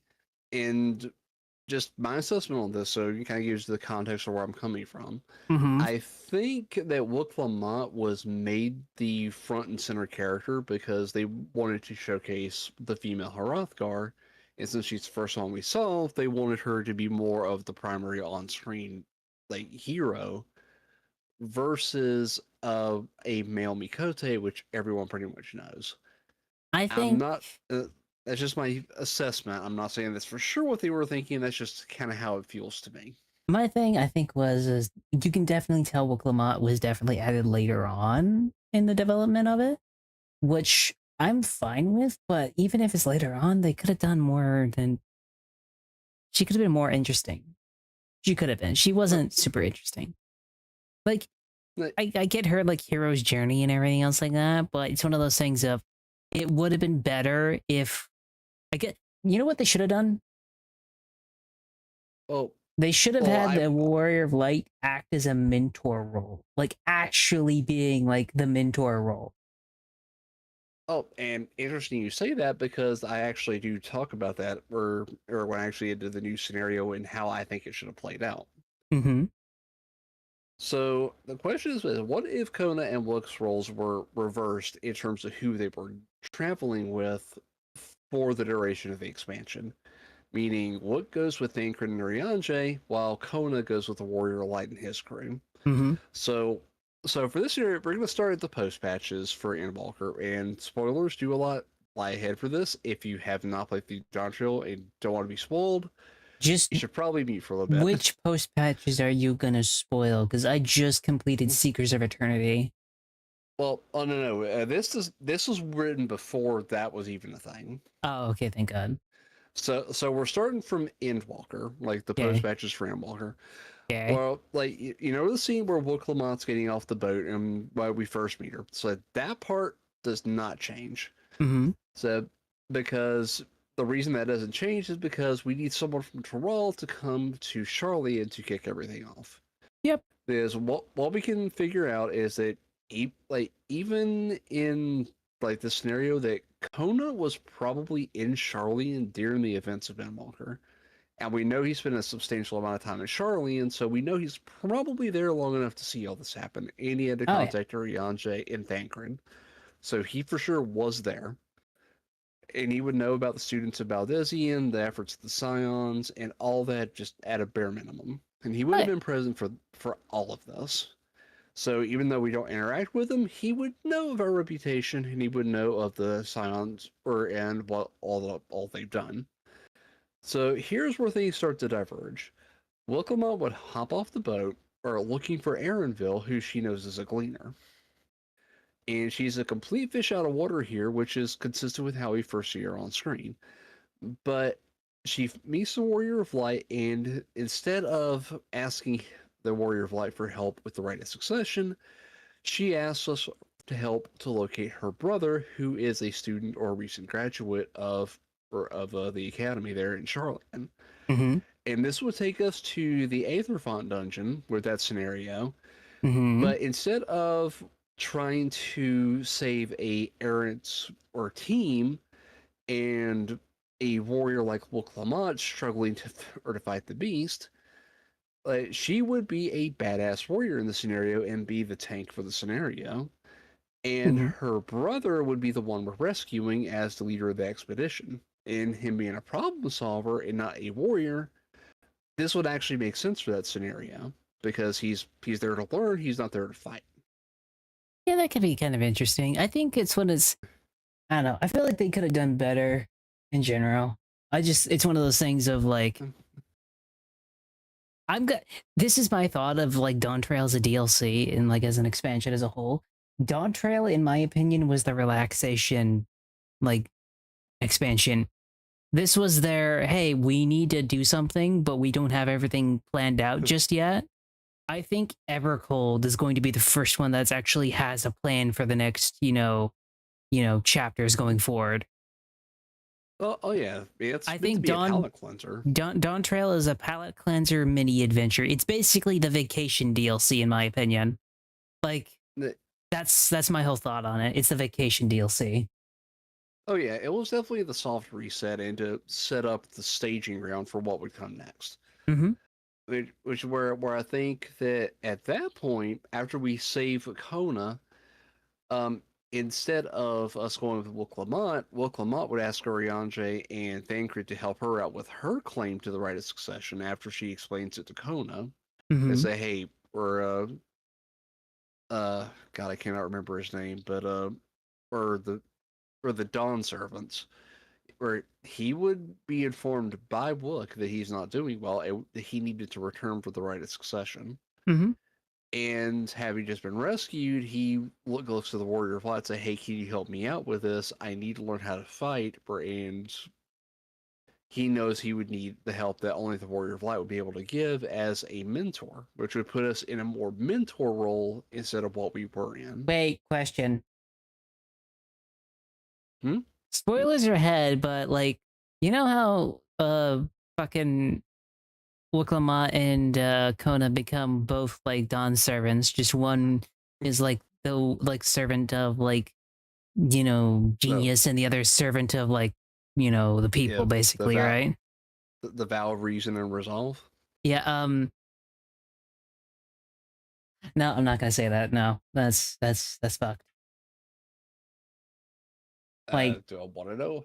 well, let's. I'm thinking about this because they're technically royalty, right? The, depending on how you Who's look gonna at who's it, gonna what happens when one of them has an heir? Who's gonna be the actual next Dawn servant? well, I think Alexandria already answers that in a way. No. Gulu Jaja becomes the leader of Alexandria, not the next Dawn servant. But no, but that's kind of the same type of succession. But they would still have to have a right of succession at that point. What they like? I think the reason But he did the right of succession was because he wanted to test his kid, not because he had like. Because there's no certain precedent for, you know. Unless they just start adopting kids, I guess. I because there can go like 8 different ways in my head, and 2 of them are really fucked up. Well, you got to remember, Bakul Jaja also had a claim to the throne, and he got his ass whooped, but he still had a claim, and he was not related to or Galul Jaja at all. So yeah, but still, like, but the thing is, he was adopted. Like Bakul Jaja was not. He was Yes, just a random person. No, not by he, Galul Jaja. Yeah, no, but Chacha was adopted by like all the people who were competing in the Dawn Servant thing were adopted by the Dawn Servant. Not Bakul Jaja. I'm gonna look this up because I'm 100% sure he was adopted. Let me check. He was absolutely not. He was an outsider. Did the Dawn Servant? Yeah, so Zarilja was flesh and blood.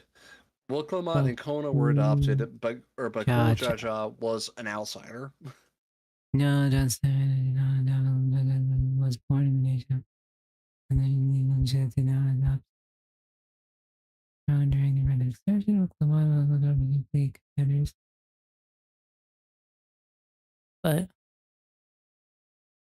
in glory. Okay, so you're right. No, Bakul Jaja wasn't adopted. Yep. So there's your answer.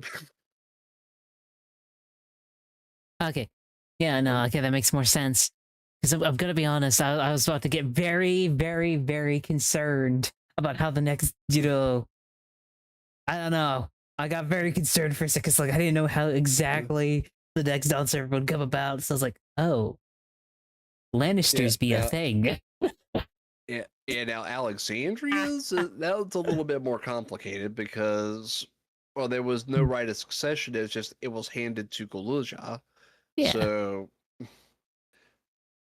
But anywho, so so Wook would tell or Kona about the right of succession and how one of their fathers wasn't doing well, which we would later learn is with the head of reason, and they would take the beast they had just slain to the Aether Font back to Charlian for a huge feast as Tirali tradition, so that part wouldn't change.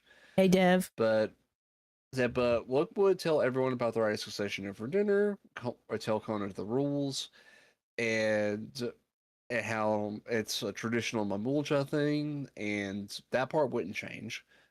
Okay. So, and what would change, I think, is that instead of Kona just kind of doing all this off screen, or he would turn to the Warrior of Light and say what he or ask him, or at the Warrior of Light what he should do, and we could either tell him or A, you should go for it based on our experience, or the classic option remain silent, then Ystrel or Kron would probably chime in at that point.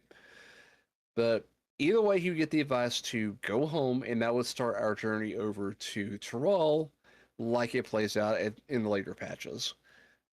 And then, or in the closing notes, Wook would ask Oriange and Thancred, as Kona did off screen, or basically in the same patch. And that would set us up for the start of Dawn Trail, which would largely play out the exact same way, but instead of Wook Lamont being with us, we would see Kona, which fits That's better because that's like fine. You know, the thing is this, you're no, talking about like just Kona being the main character would have been more interesting. In my opinion, I like you're talking about oh that. My only thought process was, are they gonna be like the Lannisters? my god. Just- But but I but just if looked you at that. I was, oh god. God, Fucked up. I'm sorry. like, where does your head go sometimes? Let's be honest. They're both Dawn servants. I didn't know the exact rights of succession, and then I was like, oh god, are they gonna? I was like, I mean, it would make sense. Royalty have done it for years, but still, and they're not even Oh technically my blood god. related, so it technically wouldn't be wrong. Wait, shit, hey, actually, it's I more am now possible than I thought. Now, fuck. I am actually more worried about Alexandria's succession lines at this point. It'll be fine. Goo Sha Sha's fine. He's gonna be the king. Like but that one's actually a lot more stable than I think the Dawn Servants one were. well, well, and keep in mind that like the time span we saw outside was over 40 years, probably in Alexandria. But that's a different discussion, and different part of the Yeah, scenario. that's a whole thing. Like Dawn Trail's fucked up of who's gonna rule that fucking area. That's gonna be a whole shit show. Yeah. Civil wars are abound, I guess. So, but when you think about Kona in the role that we see, like the reconnecting with his people makes more Mm-hmm. sense because if he's spent years in Charlean, he's become acclimated to Charlean life, not the life of Tyrol. So, and he's got accustomed to Charlean food, which, as you remember from Endwalker, is severely lacking in flavor, which is why you have the Last Stand, which is like the only place with good food in Charlean. Everything else is freaking Archon loaf. Yeah, I So don't he know. would not be very tolerant of spices. So that one quest where you're actually making the food would make sense why or you couldn't tolerate the spicy food because you're used to freaking Archon loaf. Yeah, that's fair. I don't know. It's just one of those and things of like they could have done so much better with this one, but I feel like you could really tell this was the we're gonna chillax on this expansion. The next expansion will be the big one, which I think Evercold will be the big expansion. yeah, I think it's going to be a big reset, but Dawn Trail overall makes sense with Kona in the main starring role, like Mm-hmm. where Will Clement kind of felt shoehorned into it Fair. because every single scene we see, like her wrestling that one beast, like the first song we go to, it would Yeah. make sense that Kona would struggle with that, or Will Clement would probably be able to wrestle down one pretty easily because I mean she's a warrior, he's a machinist. Fair. Oh. Just so many things. Of course, I got a whole other page for this, but you kind of get where I'm going with this. Yeah. Like things that only really started involving Wook Lamont when we started getting into Alexandria, or and even then, it would still make more sense for Wook Lamont to be back at the Torelli capital when the invasion was occurring, because that is a combat scenario. She would excel in combat as a warrior, where he would need to think on how to figure this problem out. So he would actually go to Alexandria and he'd be better suited there because he's a technological. Oh God, I cannot even say that word. He's a technologist. And then when you go into the post patches where you're starting to deal with, you've met Calyx, right? Yeah. I just did. But yeah, so even like with what you've seen in Calyx so far, like he's the master of technology. Mm-hmm. So now it becomes a philosophy matchup and not a or of when does technology stop being helpful and advancing people and starts becoming stagnation? Yeah, I feel like that could be a very interesting thing. It probably would have fit better with Kona. Not gonna lie, but it's serviceable at this point. I'm gonna be honestly. I Uh, feel like as the post patches have gone on, Sphene has actually become like the main character in a weird way.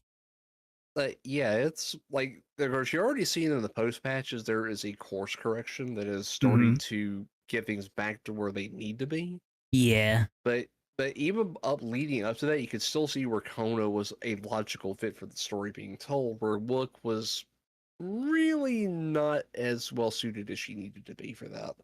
I'm not saying she didn't have a role in the story, just she wasn't really a fit for the one she was in. Hmm.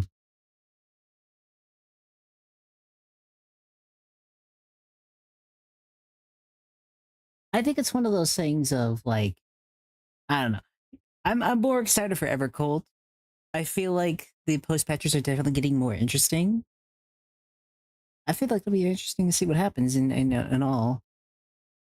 But I will say this: when it comes to the post patches, I'm kind of interested to see. I'm very happy to see how they're going. You know. No, oh yeah, by the time you get to 7.5, you're definitely going to see a very big shift in the quality of writing. Like, that's as best as I'll put it. uh, that's like, because I don't know. There's a lot of stuff. I'm very when it comes to Final Fantasy, right? I think Final Fantasy is one of the best MMOs out there. But I'm so curious to see how they're going to change because the new evolution mode is very interesting to me. Or the evolved mode, actually, sorry. That's going to be super interesting to see, honestly. Because they're Oh limiting all the yeah. jobs to 16 presses of the buttons, right? Well, if you use the new one, I think with the for legacy mode, they're still going to have that as an option. But what Yeah, I'm no. going to be interested to figure out is how they reconcile both the skill evolution paths. Because if you're learning most of your skills before level 50 with Mm the evolved mode, but you're not with the or traditional mode, hmm. Mm hmm. how is that going to or like interface with each other? I'm going to be honest. I think evolved mode is going to be the new standard mode going forward. As it is, the new classes won't even have a legacy mode to begin with. The legacy mode is probably going to be what it is called, legacy mode.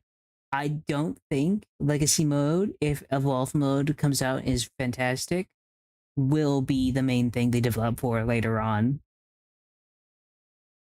I think that'll Yeah, be just the way people used to play it.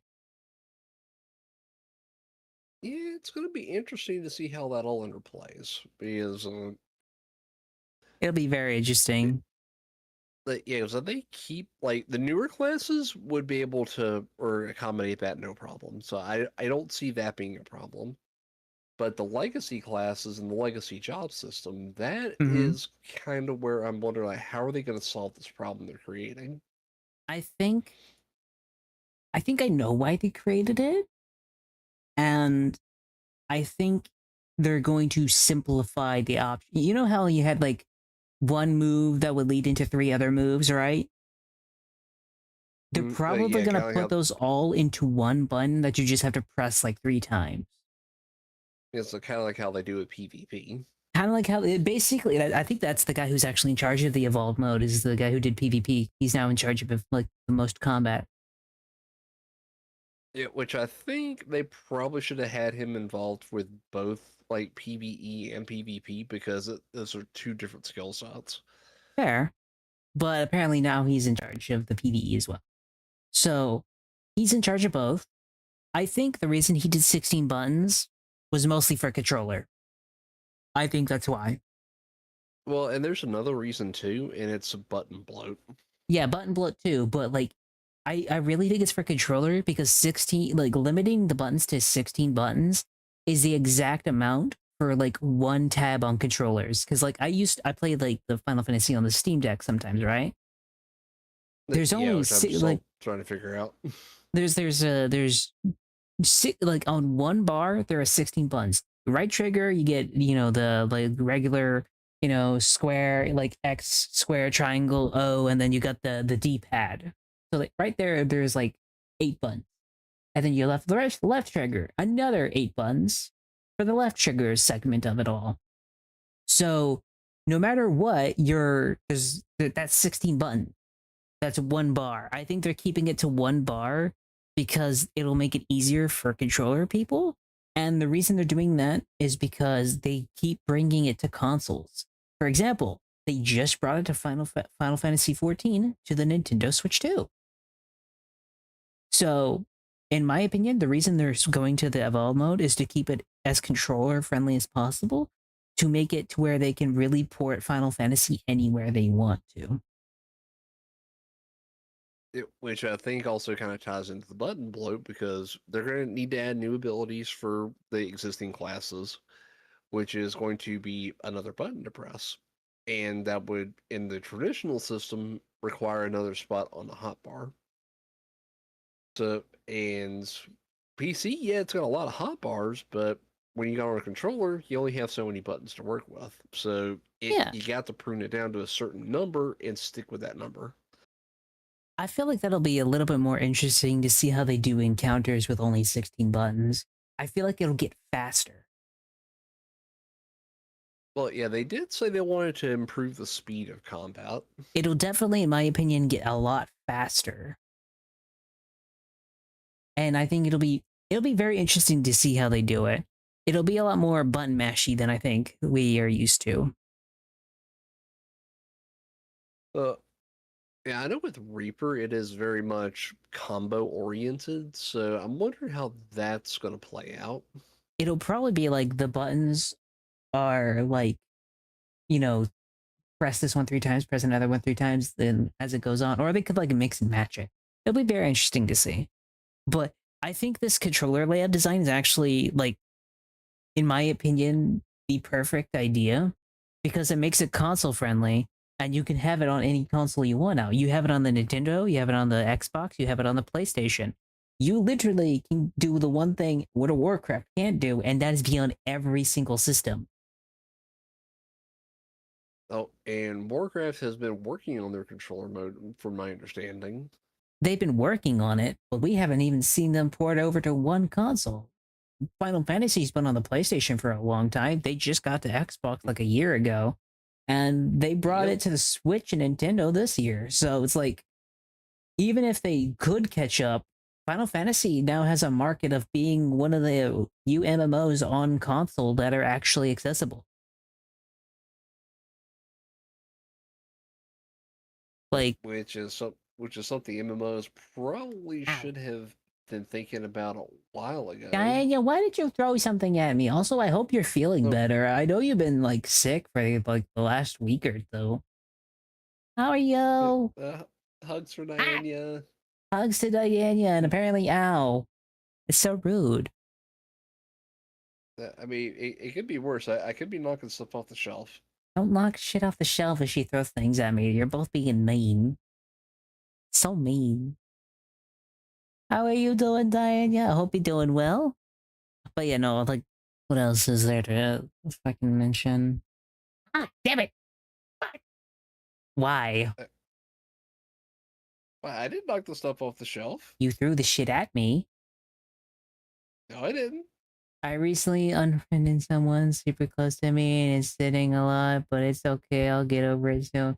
Everyone send Diana hugs. She needs the hugs now. Big hugs. I would hug you, but I physically can't as this two-dimensional being. Also, I'm here to talk if you need, by the way. Just letting you know. Ah, gosh. I'm gonna be honest, there's a lot of stuff happening with, like, just everything, honestly. Ah. Trying to remember what I was trying to talk about. Oh yeah, there's Kingdom Hearts 4 trailer. I saw that, and I didn't see much of it, but I did kind of see the intro, and it looked like they were swinging for the fences on this one. Yeah, I think this is my problem. Kingdom Hearts 3 kind of got done dirty because Disney was very much we don't want you to have like any fucking like we don't want you to have Final Fantasy characters in it, you know? I think since Disney got a new CEO and a lot of people that were there during Kingdom Hearts 3 are now gone, we might actually get a better Kingdom Hearts 4, you know? It looked like they're trying to go back to what made Kingdom Hearts good in the first place. So It looks very interesting because they are basically taking Sora, who is basically in his own reality, and putting him in the real world, basically. And now he's in the real world fighting off the Heartless that he, I think, unintentionally brought to the new world, basically. which definitely plays into the theme of the multiverse that Kingdom Hearts is known for. Yeah, definitely. The only thing is this there's one thing I want so badly in Kingdom Hearts that it's unreal. I want 3 characters to interact so badly. I want Riku and I want fucking Terra to interact with Anakin Skywalker. That would be badass. That would be very interesting. Because all I want is a 2v1 style duel on Mustafar with Riku and Terra fighting Anakin Skywalker as Darth Vader. That would be absolute awesome. Well, wait, which era of Darth Vader? The pre-burning Mustafar. Darth Vader? Like the pre-burning or the post-burning? I mean, you could do either one. I feel like it would be cooler if it was pre-burning and then Sora is the one who redeems them via post-burning. That's what I think. I mean, that'd be kind of interesting to see how that works, but my thing would be like, you could either do it one of 2 ways. You could have Riku interact with Anakin and Terra and interact with Anakin in the prequels, or you could have Sora interact with Anakin beforehand, and then later on, with Luke Skywalker, realize that Darth Vader is Anakin, and then both of them keep trying to save Anakin. yeah, Either one works. Yeah, or like something happened where, it might be more interesting to have something happen with the Heartless getting into the world of Star Wars. Mm-hmm. To where instead of Anakin turning to the dark side, like Obi-Wan turns to the dark side and becomes Darth Vader.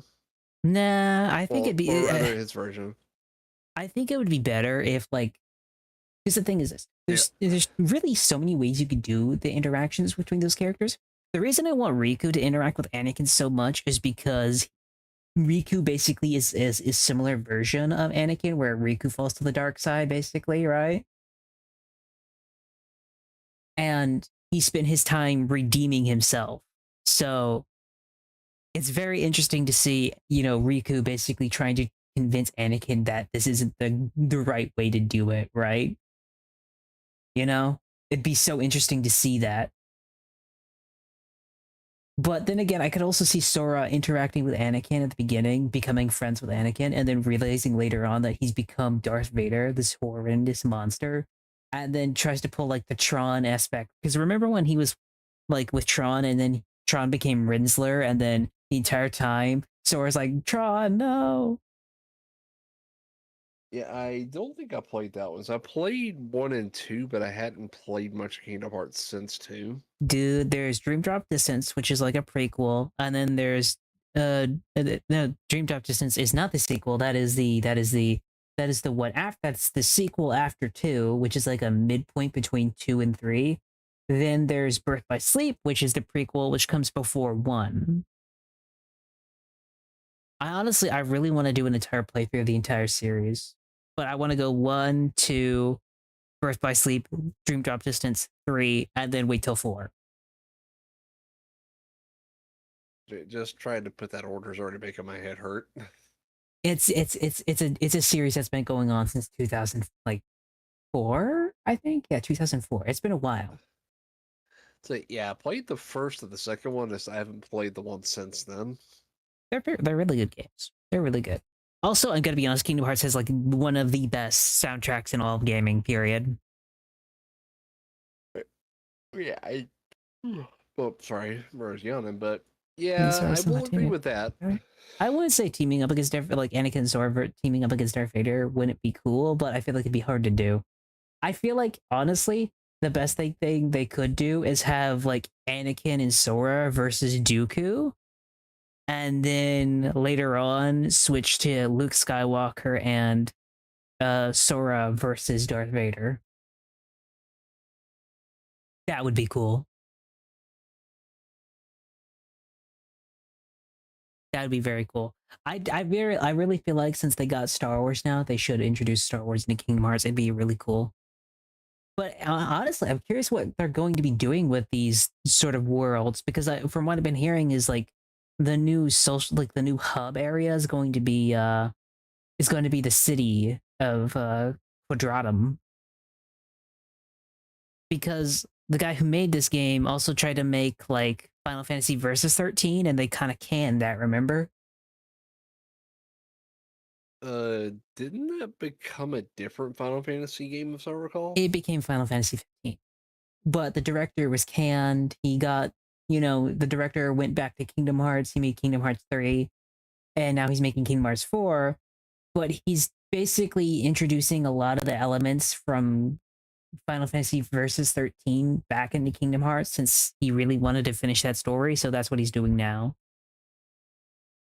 That makes sense. I just hope you can still beat people with attractions because it's silly. That is very funny. That is very funny.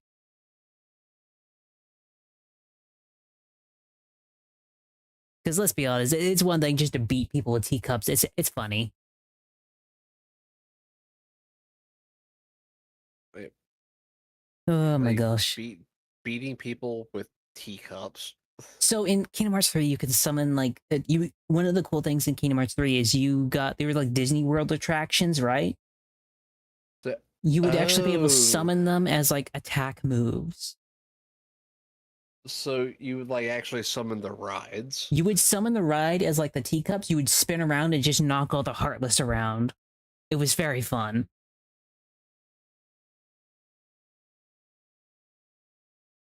So that's one cool thing. And I'm gonna be honest, I think Disney needs Kingdom Hearts. I honestly think they need it. Because in my opinion, when it comes to Disney, what property of theirs can you actually say you're excited for? Hey, Simpson. Yeah, I don't think they've had a fantastic IP release in a good while. Not only that, but even the sequels aren't great. You know, it's bad if the new animated movie you didn't even know released. Well, and most of their current animation its budget has been ate up in reshoots, which is not good because that is expensive. In my opinion, I feel like Disney really needs new writers and a new direction. They, in my opinion, need to go back to the original formula of finding fairy tales and making stories out of those. Take the Lindworm, take an old fairy tale and then make it into a Disney princess movie. You can do that. It's not hard. I think Disney needs Kingdom Hearts, and I think it needs to get Sephiroth's autograph on the villain's night. I'm gonna be honest, I feel like Kingdom Hearts 4 does have to have the Sephiroth versus Cloud fight. I feel like that has to happen. Don't Yeah, go ahead. that's yeah. Given that they had that remake of Final Fantasy VII, and that fight got a masterful rework, God, I that do fight. agree. Because the thing is this, it was a little bit of spoilers ahead for that. But in like the last Final Fantasy VII remake part, like part 2, it was Cloud and Zack versus Sephiroth, and that was badass. That's like the one fight everyone wanted so badly because it's just cool. because Sephiroth like did so much to Zack, and Zack dies before he can do it. And this Cloud is like the next guy who becomes like Sephiroth's enemy. But those two working together is basically Sora and Riku versus Xemnas on levels of badassness.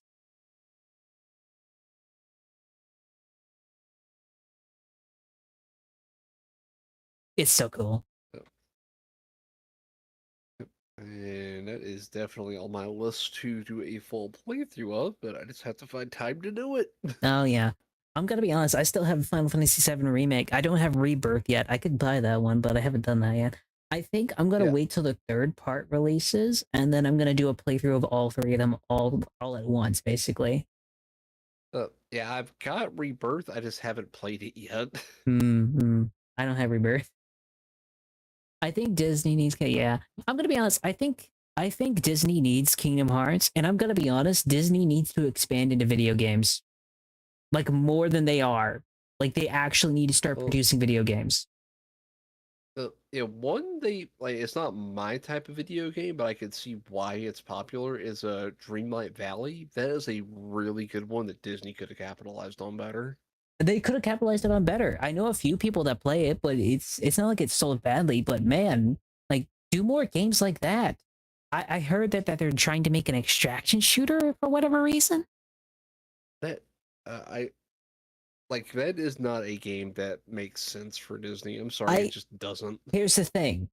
It can work if you do it right. I have one idea that I think would make it interesting. It's literally an extraction shooter where it's in the old 1980s style, kind of like the Mouse IP game, right?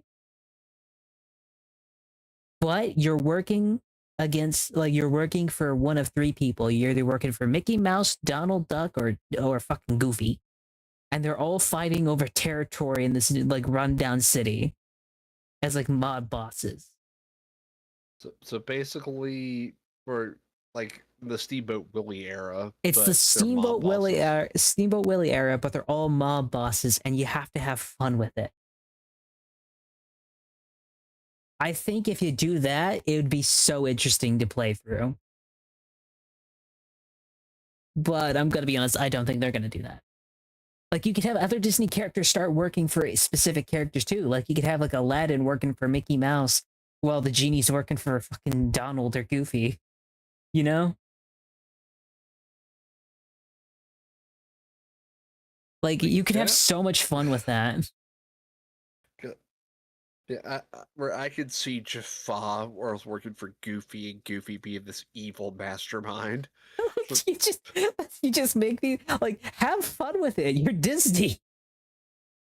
Yeah, I can just see Goofy like, sure, if you don't All of us keep choosing to work under Goofy. Yes, yes. You have Maleficent who like runs like a bar or something else like that, or she runs like a nightclub. Oh, that'd be cool. Vader is just like, no, what you get? Vader is literally just the police commissioner. You know, have fun with it. If you're gonna do it, go crazy, go insane, because if you do it like I'm saying it, I guarantee you'll make a lot of money. You do it funny, you do it outrageous, and you do it like just out of the world, and you can have a fun extraction shooter like that. People would buy that. Would you buy that, right? I feel like I'd buy it. Yeah, I don't know if I'd buy an extraction shooter, but I could definitely see that same scenario also kind of applying to or like an actual like a real time strategy. That could work too. But I'm gonna be honest, if I was Disney, I'd get into gaming. Like more than I am, because let's be honest, gaming's making more money than movies are. Like, honestly. It's not like you don't have past games to work off of. Like do a new Epic Mickey. That would be interesting. I mean, and you got Star Wars games in the making. Like you got the new Star Wars Pod Racer and everything. Oh, God, Pod Racer, that is going to be a smash hit, I think, because the last pod racing game was awesome. And it's been, oh god, that was on the Nintendo 64, wasn't it? Yeah.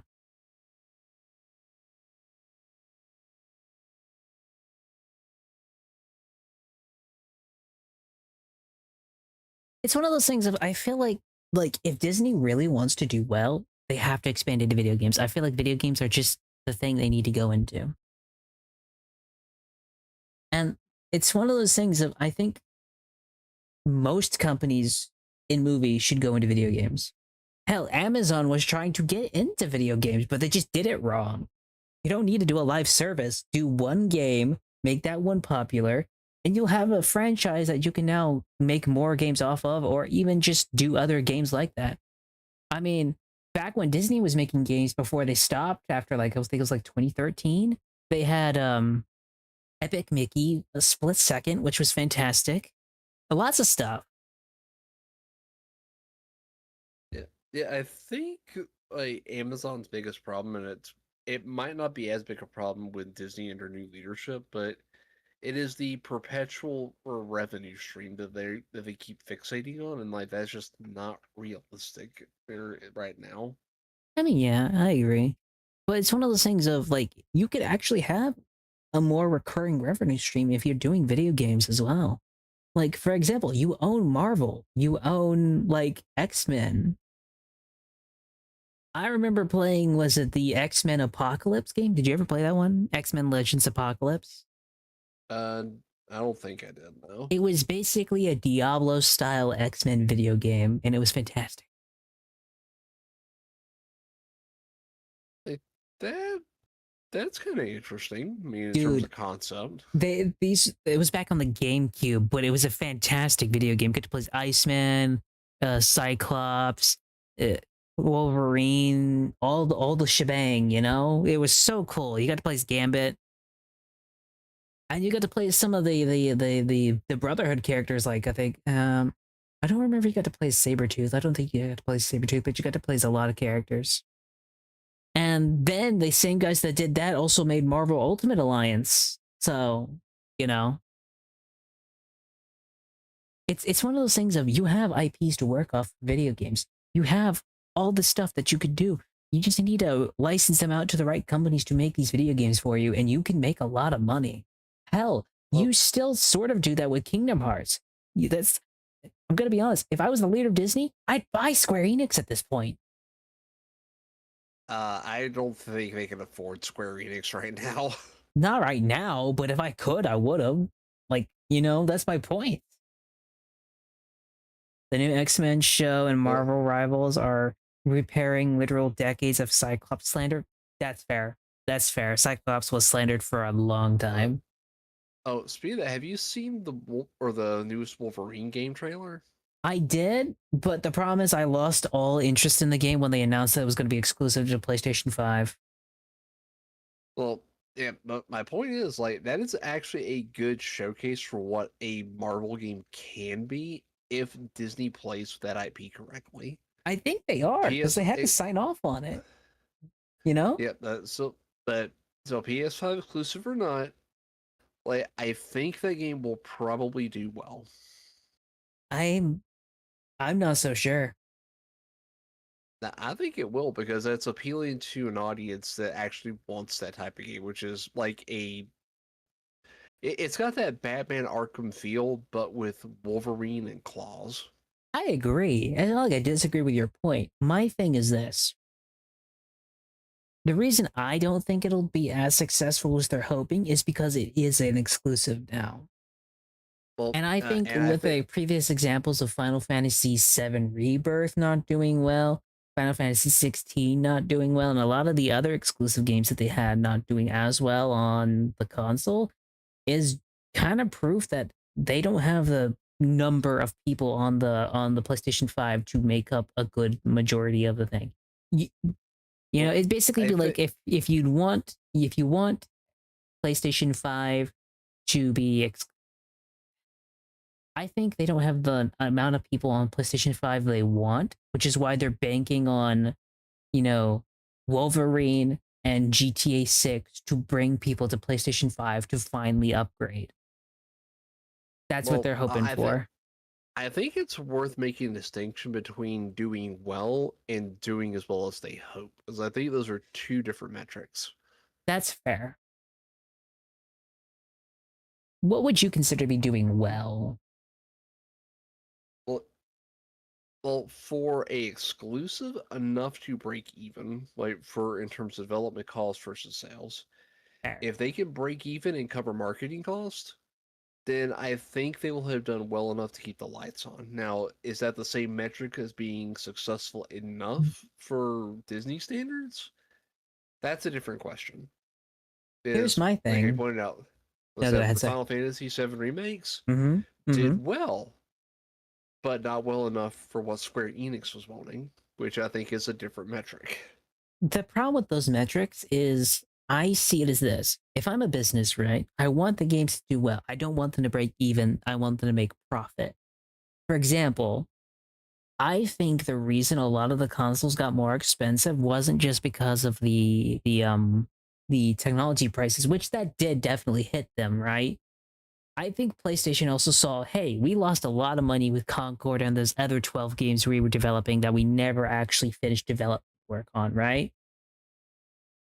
I think they raised Yeah, the prices to make that money back up. And since people are still not buying the consoles as much as I think they want them to, even Nintendo isn't having as many people buy the Switch as much as they wanted. I think it's one of those things of they're raising the prices, hoping that those who buy it will equal out, like, will basically cover the cost for everyone who's not buying it. And I don't think that's going to be very effective. And I think they're going back to exclusives in order to entice you to do it. The thing is this, I'm not sure in the economy we have right now how many people will sit down and pay $700 for a console that's already been told that it doesn't have as much time next to the since the next consoles are coming out in the next 2 years. well, I think there's some more factors in that too that are kind of working against or exclusivity or being a boon for these consoles like they want them to be. Mm-hmm. And that's they have also raised the prices of every console this generation. They raised the prices on the consoles, they raised the prices of the games, and they also raised the prices on online. Like PlayStation apparently raised prices on online the other day.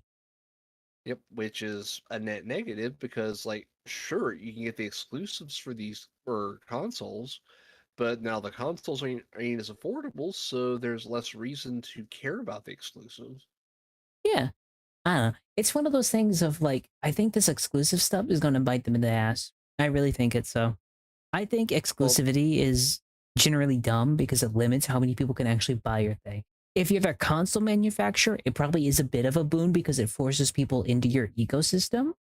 But I think the problem is you raise the prices so high that now your competitors look like a better deal than you. Like, let's be honest.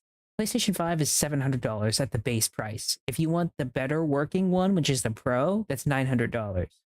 At that price, I'm more likely to, in my opinion, to buy the Xbox ROG Ally. which honestly, I'd rather just get a Steam Deck and load Windows on it at that point, but that's a different discussion. That's a Uh, fair discussion too, but like that's my problem is you raised your prices so much that a PC is now honestly still more viable at that point. which honestly, a pre-made PC is probably the way to go. Exactly. Get a pre-made PC. You'll probably spend like maybe $100, $200 more in my opinion, but you'll still come out with a Uh, better product. depending on how much you're willing to spend on the PC, but Yeah. upgrades, that's a different question entirely because, well, let's be honest, solid state drives and RAM right now are making everything insane because of AI. Yeah, I agree. It's not like I disagree. It's just one of those things of like, I guess the best way to put it is with everything that's gone on, them raising prices, I think, has actually them up in a weird way. But yeah, in Microsoft, I think feel like it's shooting their own selves in the foot, especially when it comes to Xbox, because they have Mm-hmm. funneled so much money into Copilot, and the adoption for Copilot is just not justifying the cost. Yeah, I don't feel like Copilot's going to save them. I think what, in my opinion, will be very good for them is if I feel like they need to get the next Xbox out working and in a decent shape as possible. I think that's why they even I mean, brought the new Xbox overlay as like their thing now. You know, they have their new like they have their new like version of big picture mode for Windows, right? Which I personally can't stand, even the new version. But But the point is they already have it out, and I think they're going to be working on that until like the new console's out. Because I think the thing that'll make Xbox successful, in my opinion, is just the PC console hybrid aspect of it. It'll be expensive, but like hell it will, because it's going to be. But like, yeah, and I think that's the bigger problem the gaming industry at large has to solve, and it's keeping the cost affordable to the target market. yeah, I think the problem they have is RAM fucked them up in a way they weren't expecting. Yeah, because those microchips, they affected RAM prices, they affected solid state drives, and they affected or the DRAM prices specifically Mm-hmm. for video card processing. What So all those things got jacked up basically at the same time because of wafers going sky high. yeah, it was that surprised them, and then the fact that they keep losing money, the fact gamers actually got a spine and started buying things that they think is actually good and are talking about it actively, fucked them over in a way I don't think they were even thinking was possible. When Call of Duty Well, saw that, when Xbox saw that Call of Duty lost money, I think that terrified them. When Fortnite's losing money, when Call of Duty's losing money, when PlayStation's losing money on games that they think people will buy in droves, and then they don't buy in droves. I think the well, AAA got so used to being able to milk gamers, and now that gamers aren't doing that, their costs of their stuff is going up. They're not seeing returns on any of it. They're in my opinion, they're panicking like motherfuckers right now. well, it's not just the prices of like RAM and or PC parts that really Mm-hmm. started screwing things up too. It's also the inflation which is occurring at the same time.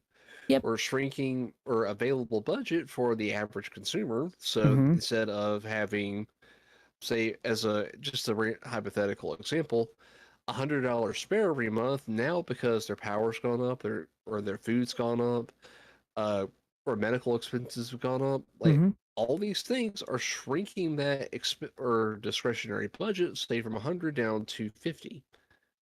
So Yeah. they're not able to buy a brand new game every month. They have to actually think, okay, is this a game I'm going to play? Is it worth the monthly subscription? And and they got to compete with all these other priorities. And let's be honest, gaming is like most everyone's got a Steam backlog at least a couple of years long. I do. I still It's got not a few games I haven't even really played yet. I got a lot. ex- exactly. So you got a backlog. You can afford to wait a while before buying a new game. I still haven't finished By half the which, Command and Conquer games I got. case in point.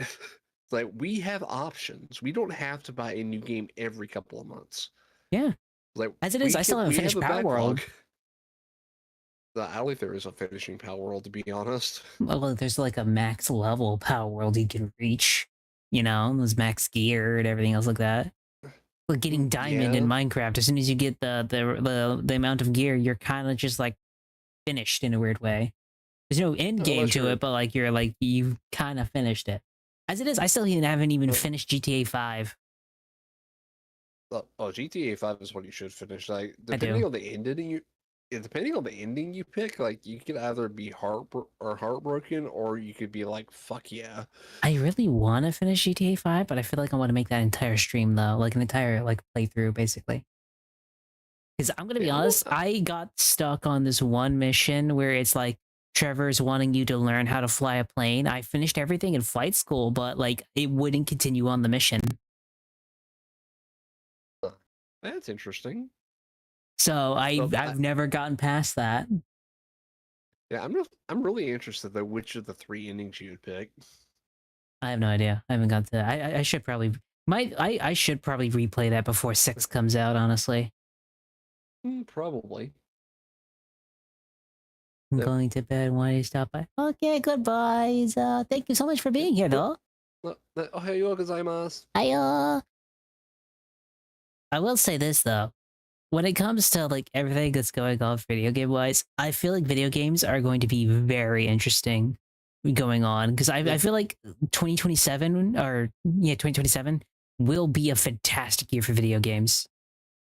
Yeah, oh yeah, and then like not only with like decent games starting to get spun up, because they actually have to think about what's going to sell and what's not. Mm-hmm. There are also ongoing video games that are basically community driven at this point, like Minecraft. Minecraft, So, Roadblocks, all that stuff. oh yes, there's like a series of videos I've found on Minecraft. It's a psychological horror mod, Uh and apparently they're starting to amp it up on some of the stuff. huh. Yeah, but like half the games I saw from like all the showcases I saw, like for the PlayStation, Xbox, Nintendo, they were all good. Like usually you have one that's kind of a dud, but no, they were all good this year. Like strangely, they were all good. Even Games Fest was really good. Like Nintendo had Ocarina of Time remake. They had Kingdom Hearts 4, a Uh, Final Fantasy 2.5D video game, which is basically the guys who did Octopath Traveler are making a Final Fantasy video game called Final Fantasy Resonance.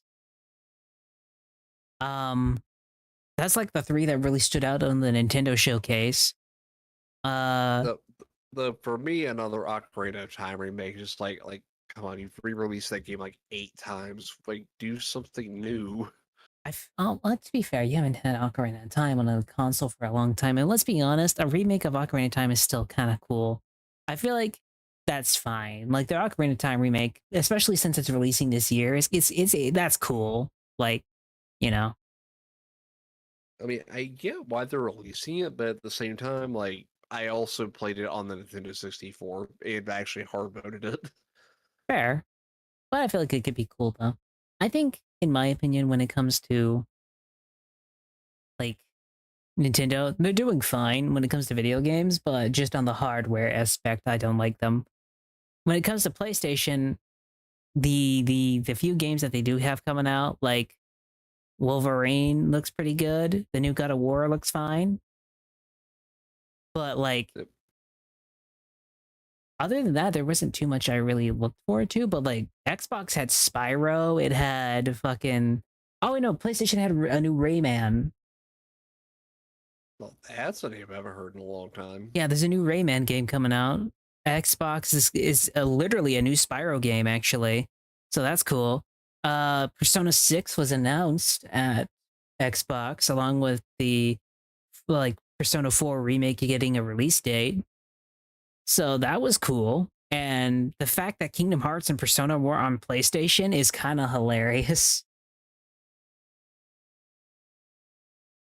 Like like and Spyro should like was started as a PlayStation title. Now that it's on Xbox, that's Now it's also on kind of ironic. Xbox. That's like all the stuff that PlayStation has lost that's gone to either Xbox or Nintendo is honestly kind of insane. It is definitely funny. But like Gears of War E-Day looks great. Like it's one of those things of this year and next year is going to be fantastic for video games. And I'm going to be honest, if it's as good as I'm hoping it is, I think it might set a standard for like AAA companies to actually stick to. Otherwise, people are going to just go back and point to, 2027 as you guys did this in 2027. The you guys doing, Yeah. I think that's And, that's a real thing. of course, I think AAA, like in general, has just been getting so beaten by indies, like in smaller studios, that they basically had to stop and say, okay, we Vice need to actually sell versus our product. Let's make it good. Vice versus. Oh yeah, Vice versus whatever it is, or like Virtual Fighter is also getting a sequel, which I The, didn't know they were getting a sequel, so that's cool. I think what Vector's getting at is that former Xbox exclusive titles going to PlayStation. Yeah, former Xbox exclusive titles are going to PlayStation. Oh, actually, they've changed that. E-Day will no longer be going to PlayStation. The only ones that are the ones that they already had contracts for. Because Xbox was trying to basically say, hey, we'll give you our exclusives, you give us your exclusives. And PlayStation was like, ha, fuck you. And that kind of ended that whole entire point right then and there. So now Gears of War E-Day will be on both Xbox and PC. Which is still basically Xbox exclusive. It's basically an Xbox exclusive, yeah. But it's just the fact of I'm gonna be honest. I still think that gives Xbox a bigger player base than PlayStation in a weird way, because it gives them more people to draw from to make money wise from their software. And a lot of people have access to PC where Mm-hmm. not everyone's got a PlayStation. Exactly. So that's why I feel like console exclusives make sense if you're trying to draw this to the console. I'd still say bring them over to PC just to get the bigger audience, you know?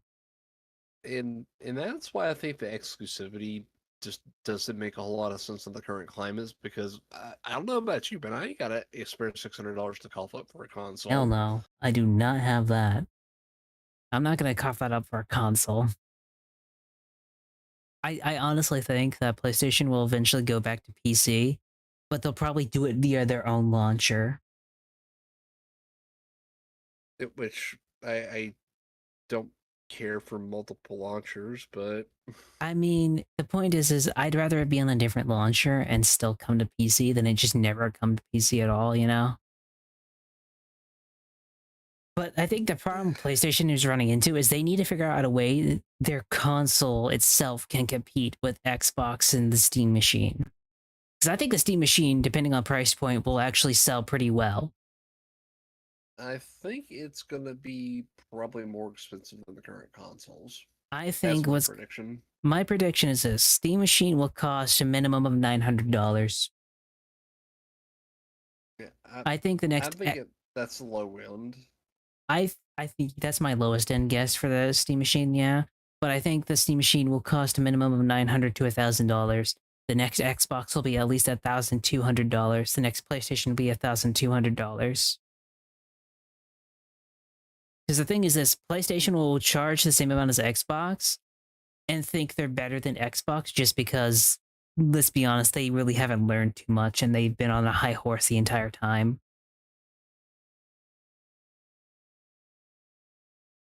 To be fair though, Microsoft isn't exactly doing much better on that front because they're I agree. still insisting on freaking or Copilot, though nobody wants it. They haven't insisted upon it recently, but I think that's just because Asha Oh yes, Sharma. they have. No, Really? they it not on the Xbox front, but at large, they are still trying to push the Copilot Oh yeah, they're gonna narrative. push it on that. But as long as they're not doing it on the console, I think I'm a lot happier about it in a weird way. Like they're gonna push it on their PC, of course they are. They're gonna do that constantly. But I'm gonna be honest, I don't think that'll help them. No, it's not because people still don't want it, and I think their enterprise adoption rate it's only got like 5% use for enterprise licenses. Yeah, I'm gonna be honest. I feel like this is my opinion. I think Google's gonna win the AI war. Uh, so my assessment on this, Hmm. even if Google does win the AI war, it's like winning a war over a ruined kingdom. Like, sure, you win the war, but what have you won in the process? Uh, I think they're. This is my point. I think a Google will win, and even if it's technically a ruined kingdom, I think the reason it's so ruined right now is because, unironically, the war for AI has become so intense. Like it left devastation Um, everywhere it went, right? Like to put it very um, simply, the only reason I think we're in as bad as a position we are for like technology right now, other than a lot of them buying up a lot of it, is mostly ChatGPT buying up an absurd amount of it and not even using it for half the stuff. They're just buying it to keep it out of like other companies' hands. Like no, they're um, not even using half of it. so counterpoint on that is the only real winner in the AI wars right now Mm-hmm. is Nvidia. Yeah. No, they're winning. Uh, They're getting But a lot of fucking it's money from it all. oh yeah, that's their entire valuation at this point is basically the circular money that has gone back to them through all the other companies. Mm-hmm. But which leaves me with the question is, or ChatGPT is still arguably the leader in the AI race at this point. Uh, They are still yeah. objectively in terms of like income versus profit. They're still the biggest, I would agree. and they are still reporting multi-trillion-dollar losses versus their income. Yeah. And if they're doing the best right now, like, what's the rest of the industry look like? I would agree with you on that one, but here's my counterpoint to that. My counterpoint is Google has been actively trying, to my knowledge, in making sure that their AI uses less resources as it goes on. That another counterpoint to that is Google's income is not primarily their AI services; it's their advertisement services, which is or bankrolling their AI. I agree. And that's why I feel like that's why it works for Google. It's because the AI isn't the product. AI to them is a service. Kind of like how YouTube is. They have YouTube to basically be their marketing arm, while Which I their search engines and everything else like that are more services to get to that marketing arm. And AI will probably be the same thing, where it's basically a tool that is used for everybody else to use if they want to, but that's not going to make them money. It's a service. They're going to take a loss on it no matter what. but counterpoint on Google or a Google's or a search engine, Mm-hmm. it has fallen off and not been used nearly as much since it was AI integrated. I agree.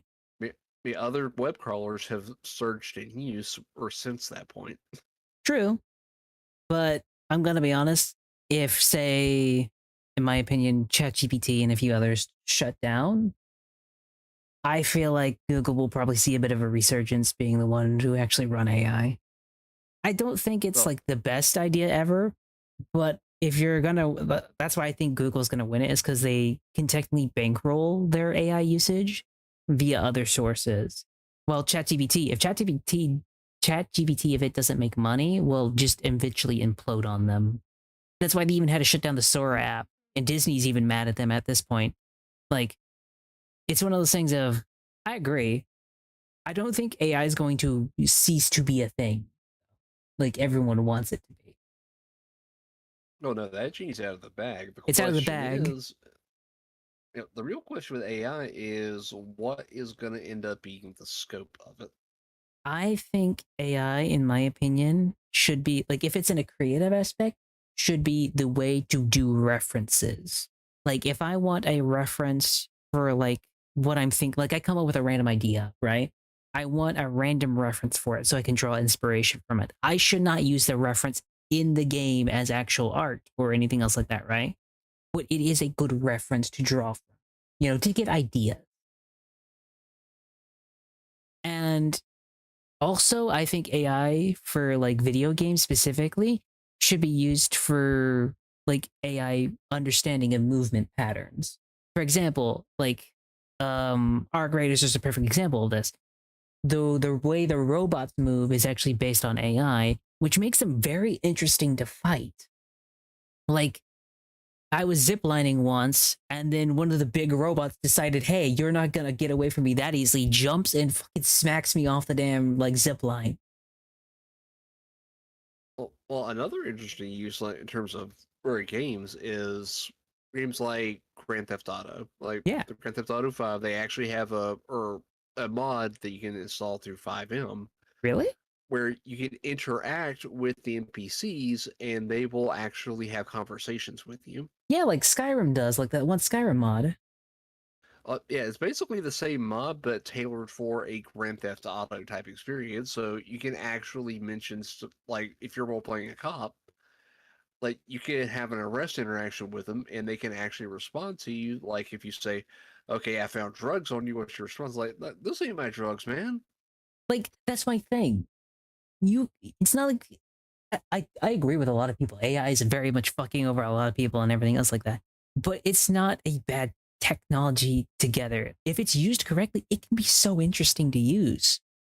Like, for example, Elder Scrolls. If I'm going through like a dungeon or just going through a town and I call a guard a piece of shit or something, I want that guard to walk up to me and go like, "You motherfucker, you're going to the dungeons." You know? Yeah, or like, what did you just say to me, good stuff? Yeah. So I think the reason Google will win is because they're actively trying to make their AI easier to use on the system so they don't have to keep buying up resources. They're trying to, in a weird way, optimize their AI, which I think in the race for AI, no one's optimizing shit. they're not optimizing anything. They're just trying to be. They're basically. It's more of like instead of trying to optimize it so it runs better, they're putting in another graphics card saying, "Hey, this now works better because we had to install it." They're hard pushing it instead of optimizing it. You know. Oh, the that or the IT term for that is brute force. They Is are brute that's forcing. That is what I think they're doing Yep, because they that's want to be. exactly what it is. They're wanting to be the one at the peak of technology and the one that has like the best AI. So they're brute forcing it and not actually optimizing it. Google, to my knowledge, has actively been trying to optimize it as they go on, which I think is the reason I think they're going to win. Because if their thing uses less resources as it goes on, people aren't going to get as mad because it's not using as many resources, and it'll be easier to use going on forward. Yeah, I think the biggest problem is that the power consumption is affecting the power grid. Oh no, that's definitely going to happen. But Right, and in other areas, it's also affecting the water supply, which yeah, is which water is already a finite resource, and if they're using more of it, then that is going to lead to other issues. oh yeah, no, I agree. But I think we could probably figure something out. I don't know. That'll be something they'll have to figure out eventually. But I don't feel like in a weird way tech AI is going to go away. So I feel like they're going to have to figure it out. I just feel like I feel like we're in a weird state where the big ones who are still fighting out who's going to win the AI race are fighting so viciously because they want to be the one to do it. So, and I gotta agree. I don't think OpenAI, which is behind ChatGPT, is going to be the winner because their Mm-hmm. business model is not competitive versus even Microsoft. The Microsoft is probably going to lose for a different set of reasons. Microsoft is going to lose for a different set of reasons, but even then, I think Microsoft still has a better plan than OpenAI does. And the reason is because OpenAI only has the AI to make money. And I'm going to be honest, if you start introducing like ads and everything else into ChatGPT, a lot of people are going But to start like leaving that. And my headset just died. yeah, Shit. Fuck. Sorry. Give me a oh second. no, pineapples.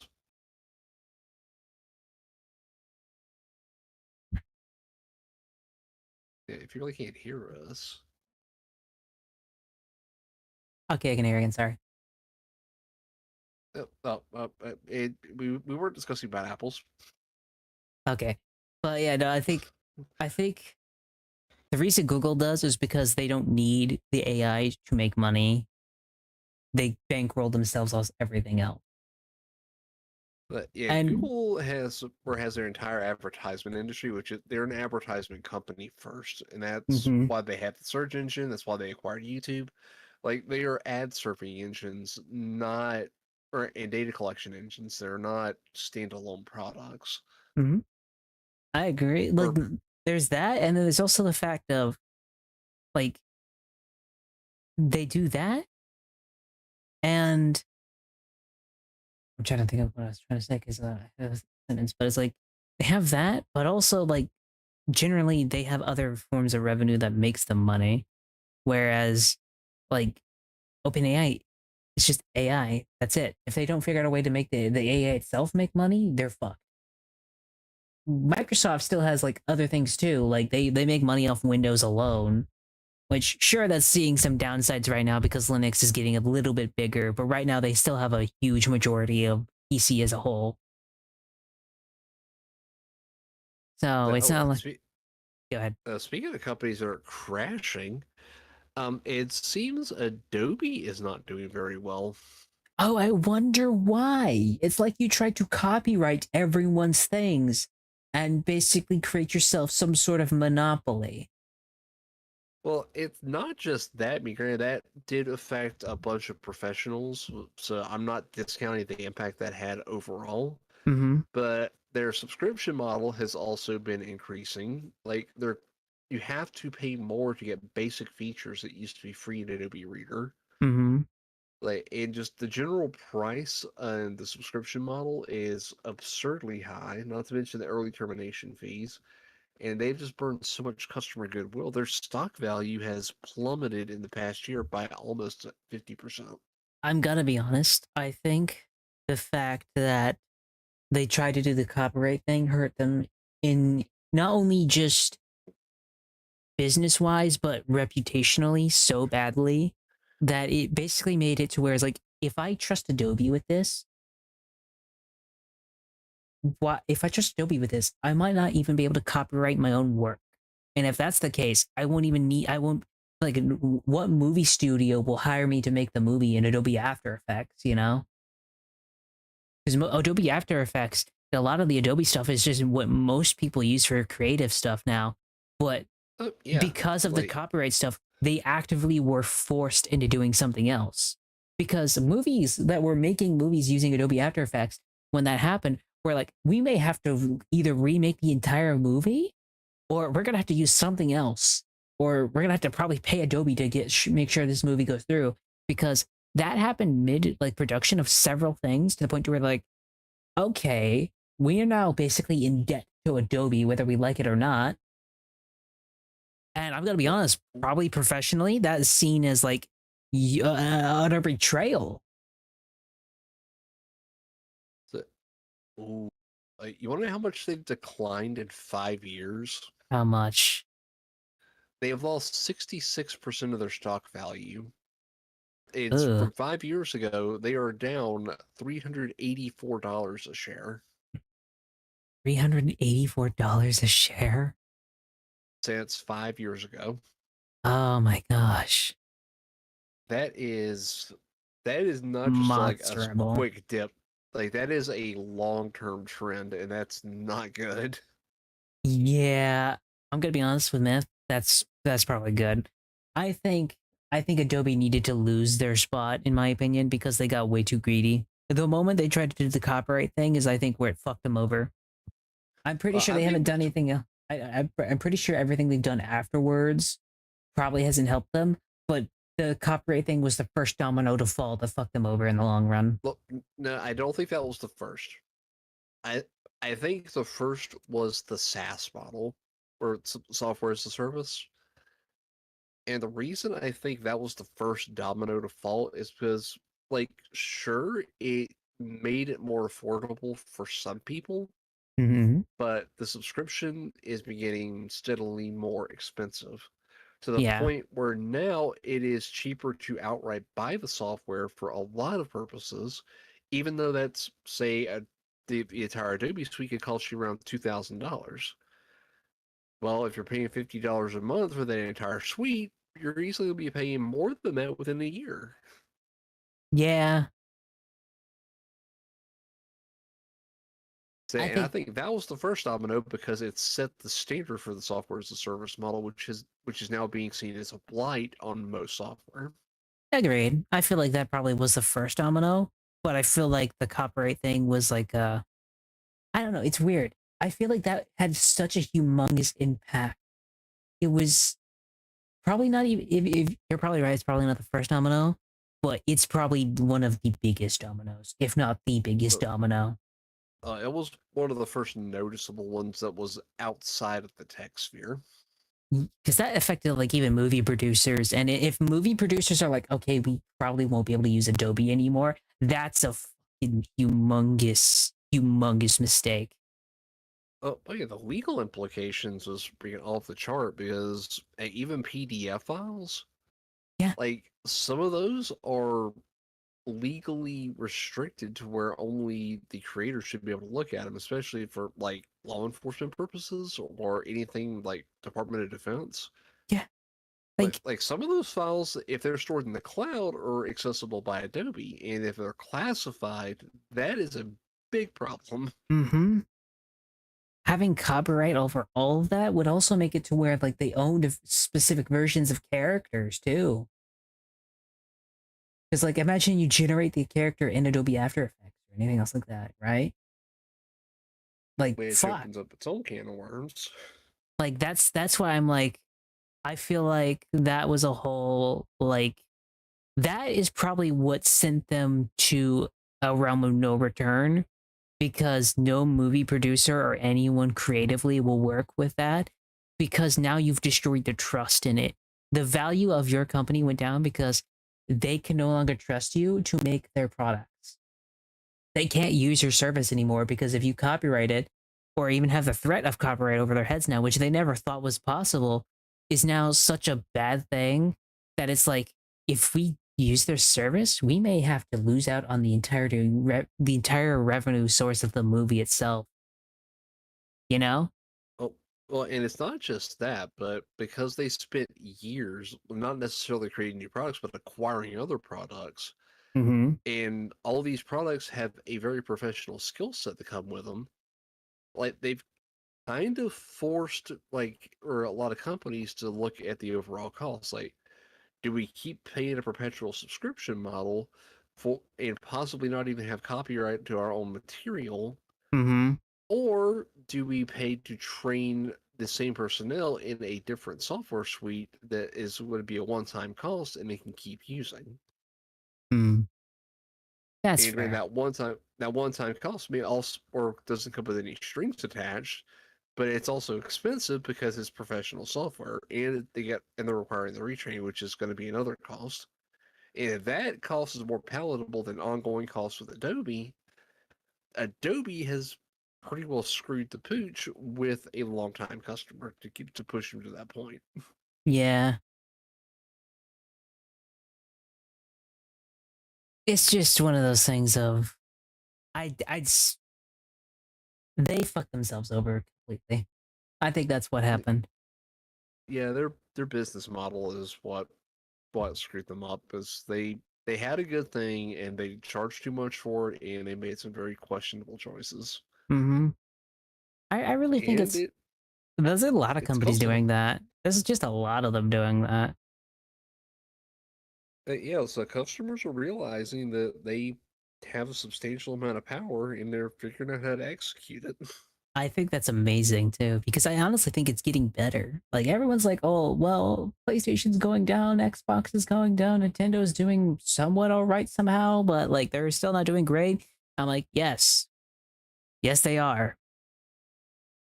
And it's fantastic Well, because yeah, we're I'm getting thinking, fantastic video games like Expedition 33, Baldur's Gate 3. Hell, like some of the funnest things I've been doing was Tempest Rising, which is an RTS game in the vein of Command and Conquer. You know, there's all the yeah, friend slap games everyone's enjoying. because man, the cheap games are doing better because they don't cost a lot to make and there's a high return on revenue.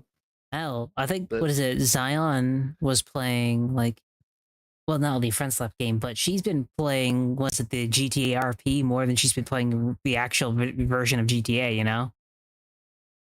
yeah, so they are like GTA RP, like they're like that's community driven content. That's not Mm-hmm. something that Rockstar has officially put out.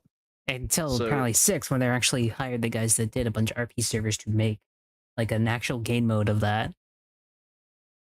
which is going to be interesting to see how that plays out because there's still a lot of user creativity that is not in like one of the big servers, but like there's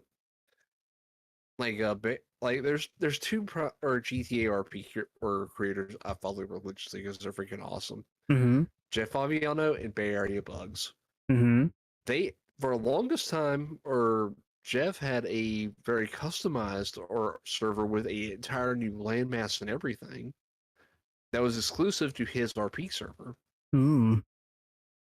And Bugs is doing something similar with his own RP server. So I mean, there's a lot of individual flavor in the current 5M system. Fair. I think it's very interesting. It's just one of those things of like it's interesting seeing a game like get a side content you never planned becoming so popular that you hire the guys to make that into an actual game mode. Like the only time I ever saw that was with Armor 3 and that became like an entire video game. You know, which was like no, it was Armor 2 and it was DayZ.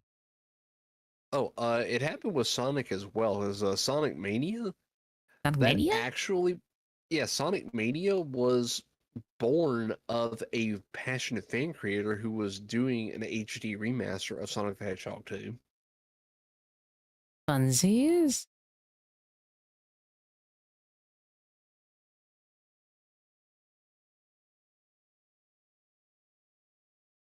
Okay. Sorry, I was also looking at Twitter because apparently Sega was trending and Oh, the irony. what okay, I am not gonna be looking at that anymore. That is a little bit. Also, apparently the Avengers Doomsday trailer got leaked. Oh, So that's happening, apparently.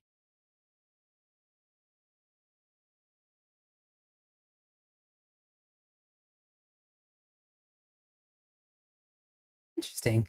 Very interesting. Yeah, yeah. I'm gonna be honest, I don't even think Avengers Doomsday is gonna save the MCU. I think that's over. I feel yeah. like if Avengers Doomsday is bad, no one's gonna wanna, do anything with it Well, anymore.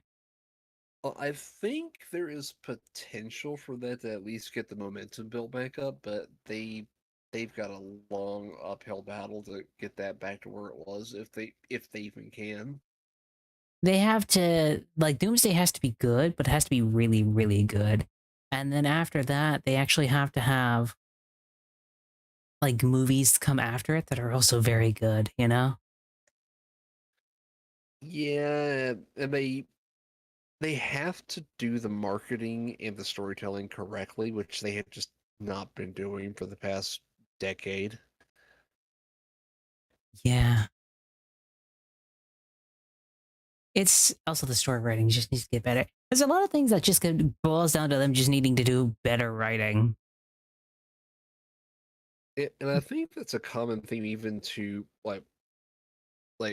ironically, Ubisoft being a great example, even into gaming for the AAA Oh. space. If if you don't have good writing, you're not gonna have a product that's going to sell. Like, I wouldn't even say writing is like key for video games, but if that's like the thing you're going for, then yeah, you're not gonna do well. Well, no, it does matter for video games. If more for RPGs, but you still need a Hmm. good premise. Yeah, that's fair. And and if your characters are not well written and they're not well presented, they're not going to sell. And that's just reality. Yeah. Oh my gosh. A lot of stuff going on for video games, mate. A lot of stuff. Very excited to see everything though. Yep. And maybe we'll see a resurgence of AAA, but if not, I don't think indie's going to be slowing down. I think 2027 will be a resurgence for AAA because everything they've announced seems pretty good. A lot of it seems more of single player focused than live service based. The only things that were live service based that I saw was from PlayStation, and most of it no one's excited for, which is like the was it the Horizon Wild Hunt, whatever it was, like that stuff, which is like a Monster Hunter version of Horizon, but it's done in a cartoon aesthetic, which it's more kind of like Fortnite kind of art style. So cell shaded. Yeah, it does not look good, mate. It does like go watch the trailer. It does not look good. And then the Fair Games thing that PlayStation has going on, which I barely remember, which shows how well it looks. Like the live service offerings that they have don't look good. They really don't. But I'm gonna be honest, that the only things like hardware wise I've been excited for has been the Steam stuff. Because like the Steam hardware is usually really good quality. Like, yeah, Valve typically does not do anything half baked. Usually not. Like what is it? The controller? I can't wait to get mine because I already put in like the reservation to buy one. And I hope I get one soon. Because everyone seems to be enjoying the crap out of their like Steam controllers. Because like the only thing because I'm not gonna get the Steam machine. I don't need one. I already have a built-in gaming PC. There really is no point in getting one, right? But like Like, I have more use getting the Steam frame and the Steam controller. but yeah, the Steam frame is definitely on my to get list. It's just not an immediate need because I do still have my index and it works pretty well still. I have the Quest. Yeah, compared to the Quest, I'm pretty sure that'd be a pretty big upgrade. It would be a very big upgrade to get a frame. And plus, the reason I did it is just because smaller, less head strain, and let's be honest, zero chords would be amazing. Well, and 'Cause- the fact that it doesn't require for me, or the lighthouses would be an improvement. yeah, that's fair. Like, wait, it doesn't require. That'd be fucking awesome. Like, no, it's going to have built-in hair tracking. It's going to work similar to the Quest, Hmm. but it's going to be higher quality than the Quest. Hmm. Nice. Interesting. Like, I'm gonna be honest. I feel like full body tracking needs to be easier to get. I don't know why, but I feel like if you could just get full body tracking to where most everyone can get it, it'll be a lot better for VR in a weird way. So I'm gonna be Yeah, honest, I think and that's what everyone's waiting for is one big, because the thing is this, let's be honest, a new headset, fine, that's cool, right?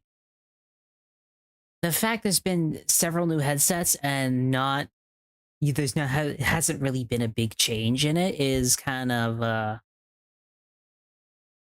like eh. The only big changes I've been seeing has been the rendering of the eyes, where like the headset itself tracks where your eyes go and renders the best view as you're looking at it. You know, like that's been cool, but there hasn't been something like super monumental of like revolutionary in VR for a while. The last thing that I think that, everyone really cared about was Half-Life Alyx, and that was a while ago. yeah, I think like in the VR space, like the Tundra trackers was making waves, and the big screen beyond, but those are Hmm. still niche devices. Where like the Quests Hmm. were probably the last big release in VR, or before the Steam Prime. Yep. I think VR needs something to bring it out of its like neat. I wouldn't say it's near dead, but it's like very hindered state. It's a niche market right now because up at least up until now, it's either Hmm. been cost prohibitive or seen more as a gimmick because it's not super powerful. That's fair. I think. There's no real mid market on VR. It's either you got the budget and stuff, which is like the Quest series, or the Mhm. high end stuff, which is like the Index and higher. Yeah, I feel like I don't know. There's a lot of stuff you could do with VR if it would just get enough funding and enough eyes on it. I don't know. That There's a we, lot of stuff. Like I feel like VR chat has been like the only consistent thing that has been weirdly successful. Even that's still waned in a lot of ways. uh, yeah, there's reasons for that, I think, but I think that's more the management of VR chat than the actual VR chat itself, right? Or Yeah, the because VR hardware. as much as I want to say VR chat is doing poorly, they still have that one event they do every year, the like every like Christmas and summer, which is the VCAT markets, which gets stuff like Hmm. from Disney and other companies straight up buying advertising rights in that, which that has to cost something, that can't just be a small penny. Yeah, and marketing is a pretty good sized budget in every firm. I'm gonna be honest, if you wanted VR to really explode, you kind of had to make, in a weird way, I feel like you'd have to make VR chat. It's gonna sound weird, but I feel like you have to make VR chat the like the hub for your gaming aspect, if that makes sense. Like I know what fucking like Zuckerberg was trying to do with his whole thing, but I'm gonna be honest, that is the worst designed characters I've ever seen. Is with the Quest, you have this like you have the avatars you make for the Quest, and they look awful. I feel like everyone goes on VR chat is because you can really do anything you want on VR chat model wise and just be yourself, you know? I feel like if you manage to capture that into like as like your main hub area before you get into like other VR games or anything else like that, that would be going a long way into doing it. Basically make VR chat the hub, kind of like how Steam has like the Steam Big Picture mode. like make VR chat the way you can connect to friends, or you can call them on like a VR chat like holo thing and say, hey, I'm gonna go to this world on this place. And then you can go, yeah, I'm gonna go hop into like the Assassin's Creed VR game and everything else like that, you know? Yeah, be able to like import your character would.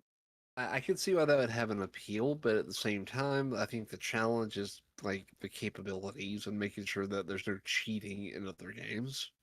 Well, yeah, I agree with that. But I meant like having VR chat basically just be like the hub world for everything and the social hub. Because that's all it really is just a social hub. You know? But I would say it's more than a social hub for the reason that they are fully fleshed out games inside VR chat. Yeah. So I would say it's more of a sandbox than a social hub. I guess you could be right about that too. But I don't know. I feel like you could turn something like that into a social like the reason I'm thinking about this is because it's not like I kind of compare it not to a video game, but more of a like your like how on PlayStation and everything else like that you have your friends list, your social area, the communities tab, and everything else like that. And like how on Steam you have the forums, you have your friends list, and you have everything else like that, and you can talk to your friends and everything else like that. I'm saying basically take VR chat and all the stuff you can do in that with like all the avatar freedom and everything else like that, and have it to where when you turn on your VR headset, you're just instantaneously into your character into like a hub world, and then you can like open up your library if you want, or just chill out and call a friend and go to a different go to their hub area, like Okay, make that that's the over like make that the system default in a weird way. I think the problem with that is that's going to require a lot of integration into VR chat for every other VR game, and Maybe. I'm that not even part. saying even specifically do it as VR chat. I meant more of like have the freedom VR chat has to do everything like that as like you know as your overlay, because I feel like if you have something like that, it would probably get people to get into your VR headset a lot easier in a weird You way. know, I still think like the biggest problem with VR right now is that it's not very well marketed. That too. It's not very well marketed at all. If I was Which I to, think the Steam frame is probably gonna make some pretty big strides with that hmm because that seems more accessible than or the Valve Index was. I think it will. I think it depends on the price point too.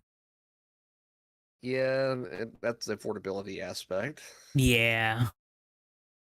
It is a very interesting thing to see though, because I'm gonna be honest, I feel like the wireless aspect will definitely change headsets for the better.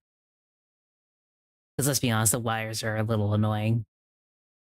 Oh, don't even get me started. But I hope Quest actually does something new though. I really hope they I do. yeah, I would really kind of like to see Oculus be its own VR thing again because that was their specialty before Meta bought them. Apparently the guy who made Oculus is actually making his own new VR headset company. But I think he's currently working with the military. So he's got like some military contracts he's doing. Yeah, like specifically for the military, I think VR would be a boon for training. Oh yeah. For some, and of course, that's also having been in the military and saw like the early virtual training that we got in the military, which was a series of projectors and like Mm-hmm. physically connected or like AR style weapons. Oh, fun. They use like hydraulic pressure and stuff like that inside of the weapons to make them feel more realistic. But while that part felt real, the projectors were they were like the oldest style type of projectors. They had like the three different colors. Like each was its own separate lens. Ooh. So I think like VR training for the military is way overdue for an improvement. because that technology is kind of crap for a virtual range, where something like Call of Duty VR would actually be a good training scenario for a soldier because that would emulate more or less real combat conditions in a controlled environment. That's fair. I think it could be cool. But I'm gonna be honest, when it comes to a lot of VR stuff, the VR is probably not gonna catch on for another 10 years. I think it's like continue to be specialty until it is made far cheaper and far more accessible. Yeah. But I'm gonna be honest, mate, we've been chatting for a while. I got real Okay. nothing else that we're kind of going in circles, talking about the game industry, mate. But yeah, it's almost midnight for me too, and I'm just kind of struggling to stay awake. I'm gonna be honest, we chatted for a lot longer than I thought we would. Right? I mean, we just kind of let the. This is what I love about doing just chats with friends. You just keep going, and then you look back and you realize, oh shit, it's only been 3 hours. Yeah, the fact that it has been 3 hours is kind of astounding to me. I think it didn't even has too, realize because it. I'm gonna go. I didn't think it's taking long. You know, I don't think we. That's the thing. That's what happens when you actually get like good conversations. They start going, and you don't ever stop. You know. Yep, and it has been 3 hours on the dot because we started like what right before 9 o'clock my time, so like right before 8 Yeah. on your clock. It was like right o'clock. It's like 8, like I think 8:03 when I actually hit the start button. Yep, and the best part, I didn't get a power outage the whole time because the server started tapering off. Let's go. Nice. I know this wasn't what everyone was expecting, but I'm gonna be honest. Thank you guys for joining. Honestly, let's go and see who there is to raid, though. I'm very curious who there is to raid. Let's see. Oh, Electo. She's playing my. Oh, she's doing the Rose SMP. Yeah, let's raid into Electo right now. Let me slash raid. Oh wait, no slash. No, that's that. I'm doing slashes when I shouldn't be doing slashes. Here's the raid message, everybody. Thank you guys so much for being here. Tomorrow will be Space Marine 2, and I'll have the schedule either out tomorrow or hopefully Monday. But either way, thank you guys so much for being here. I will see you guys tomorrow, and I got a collab next week that's gonna be a lot of fun, which is with me, Electo, and Zion, and we're gonna be reading out Am I the Asshole? Reddits. Ooh, am I So, the a-holes? That's yes, gonna be awesome. that's gonna be a lot of fun. But I will see you guys then. Good night, everybody. Thank you for joining me, Ray. Goodbye. Good night.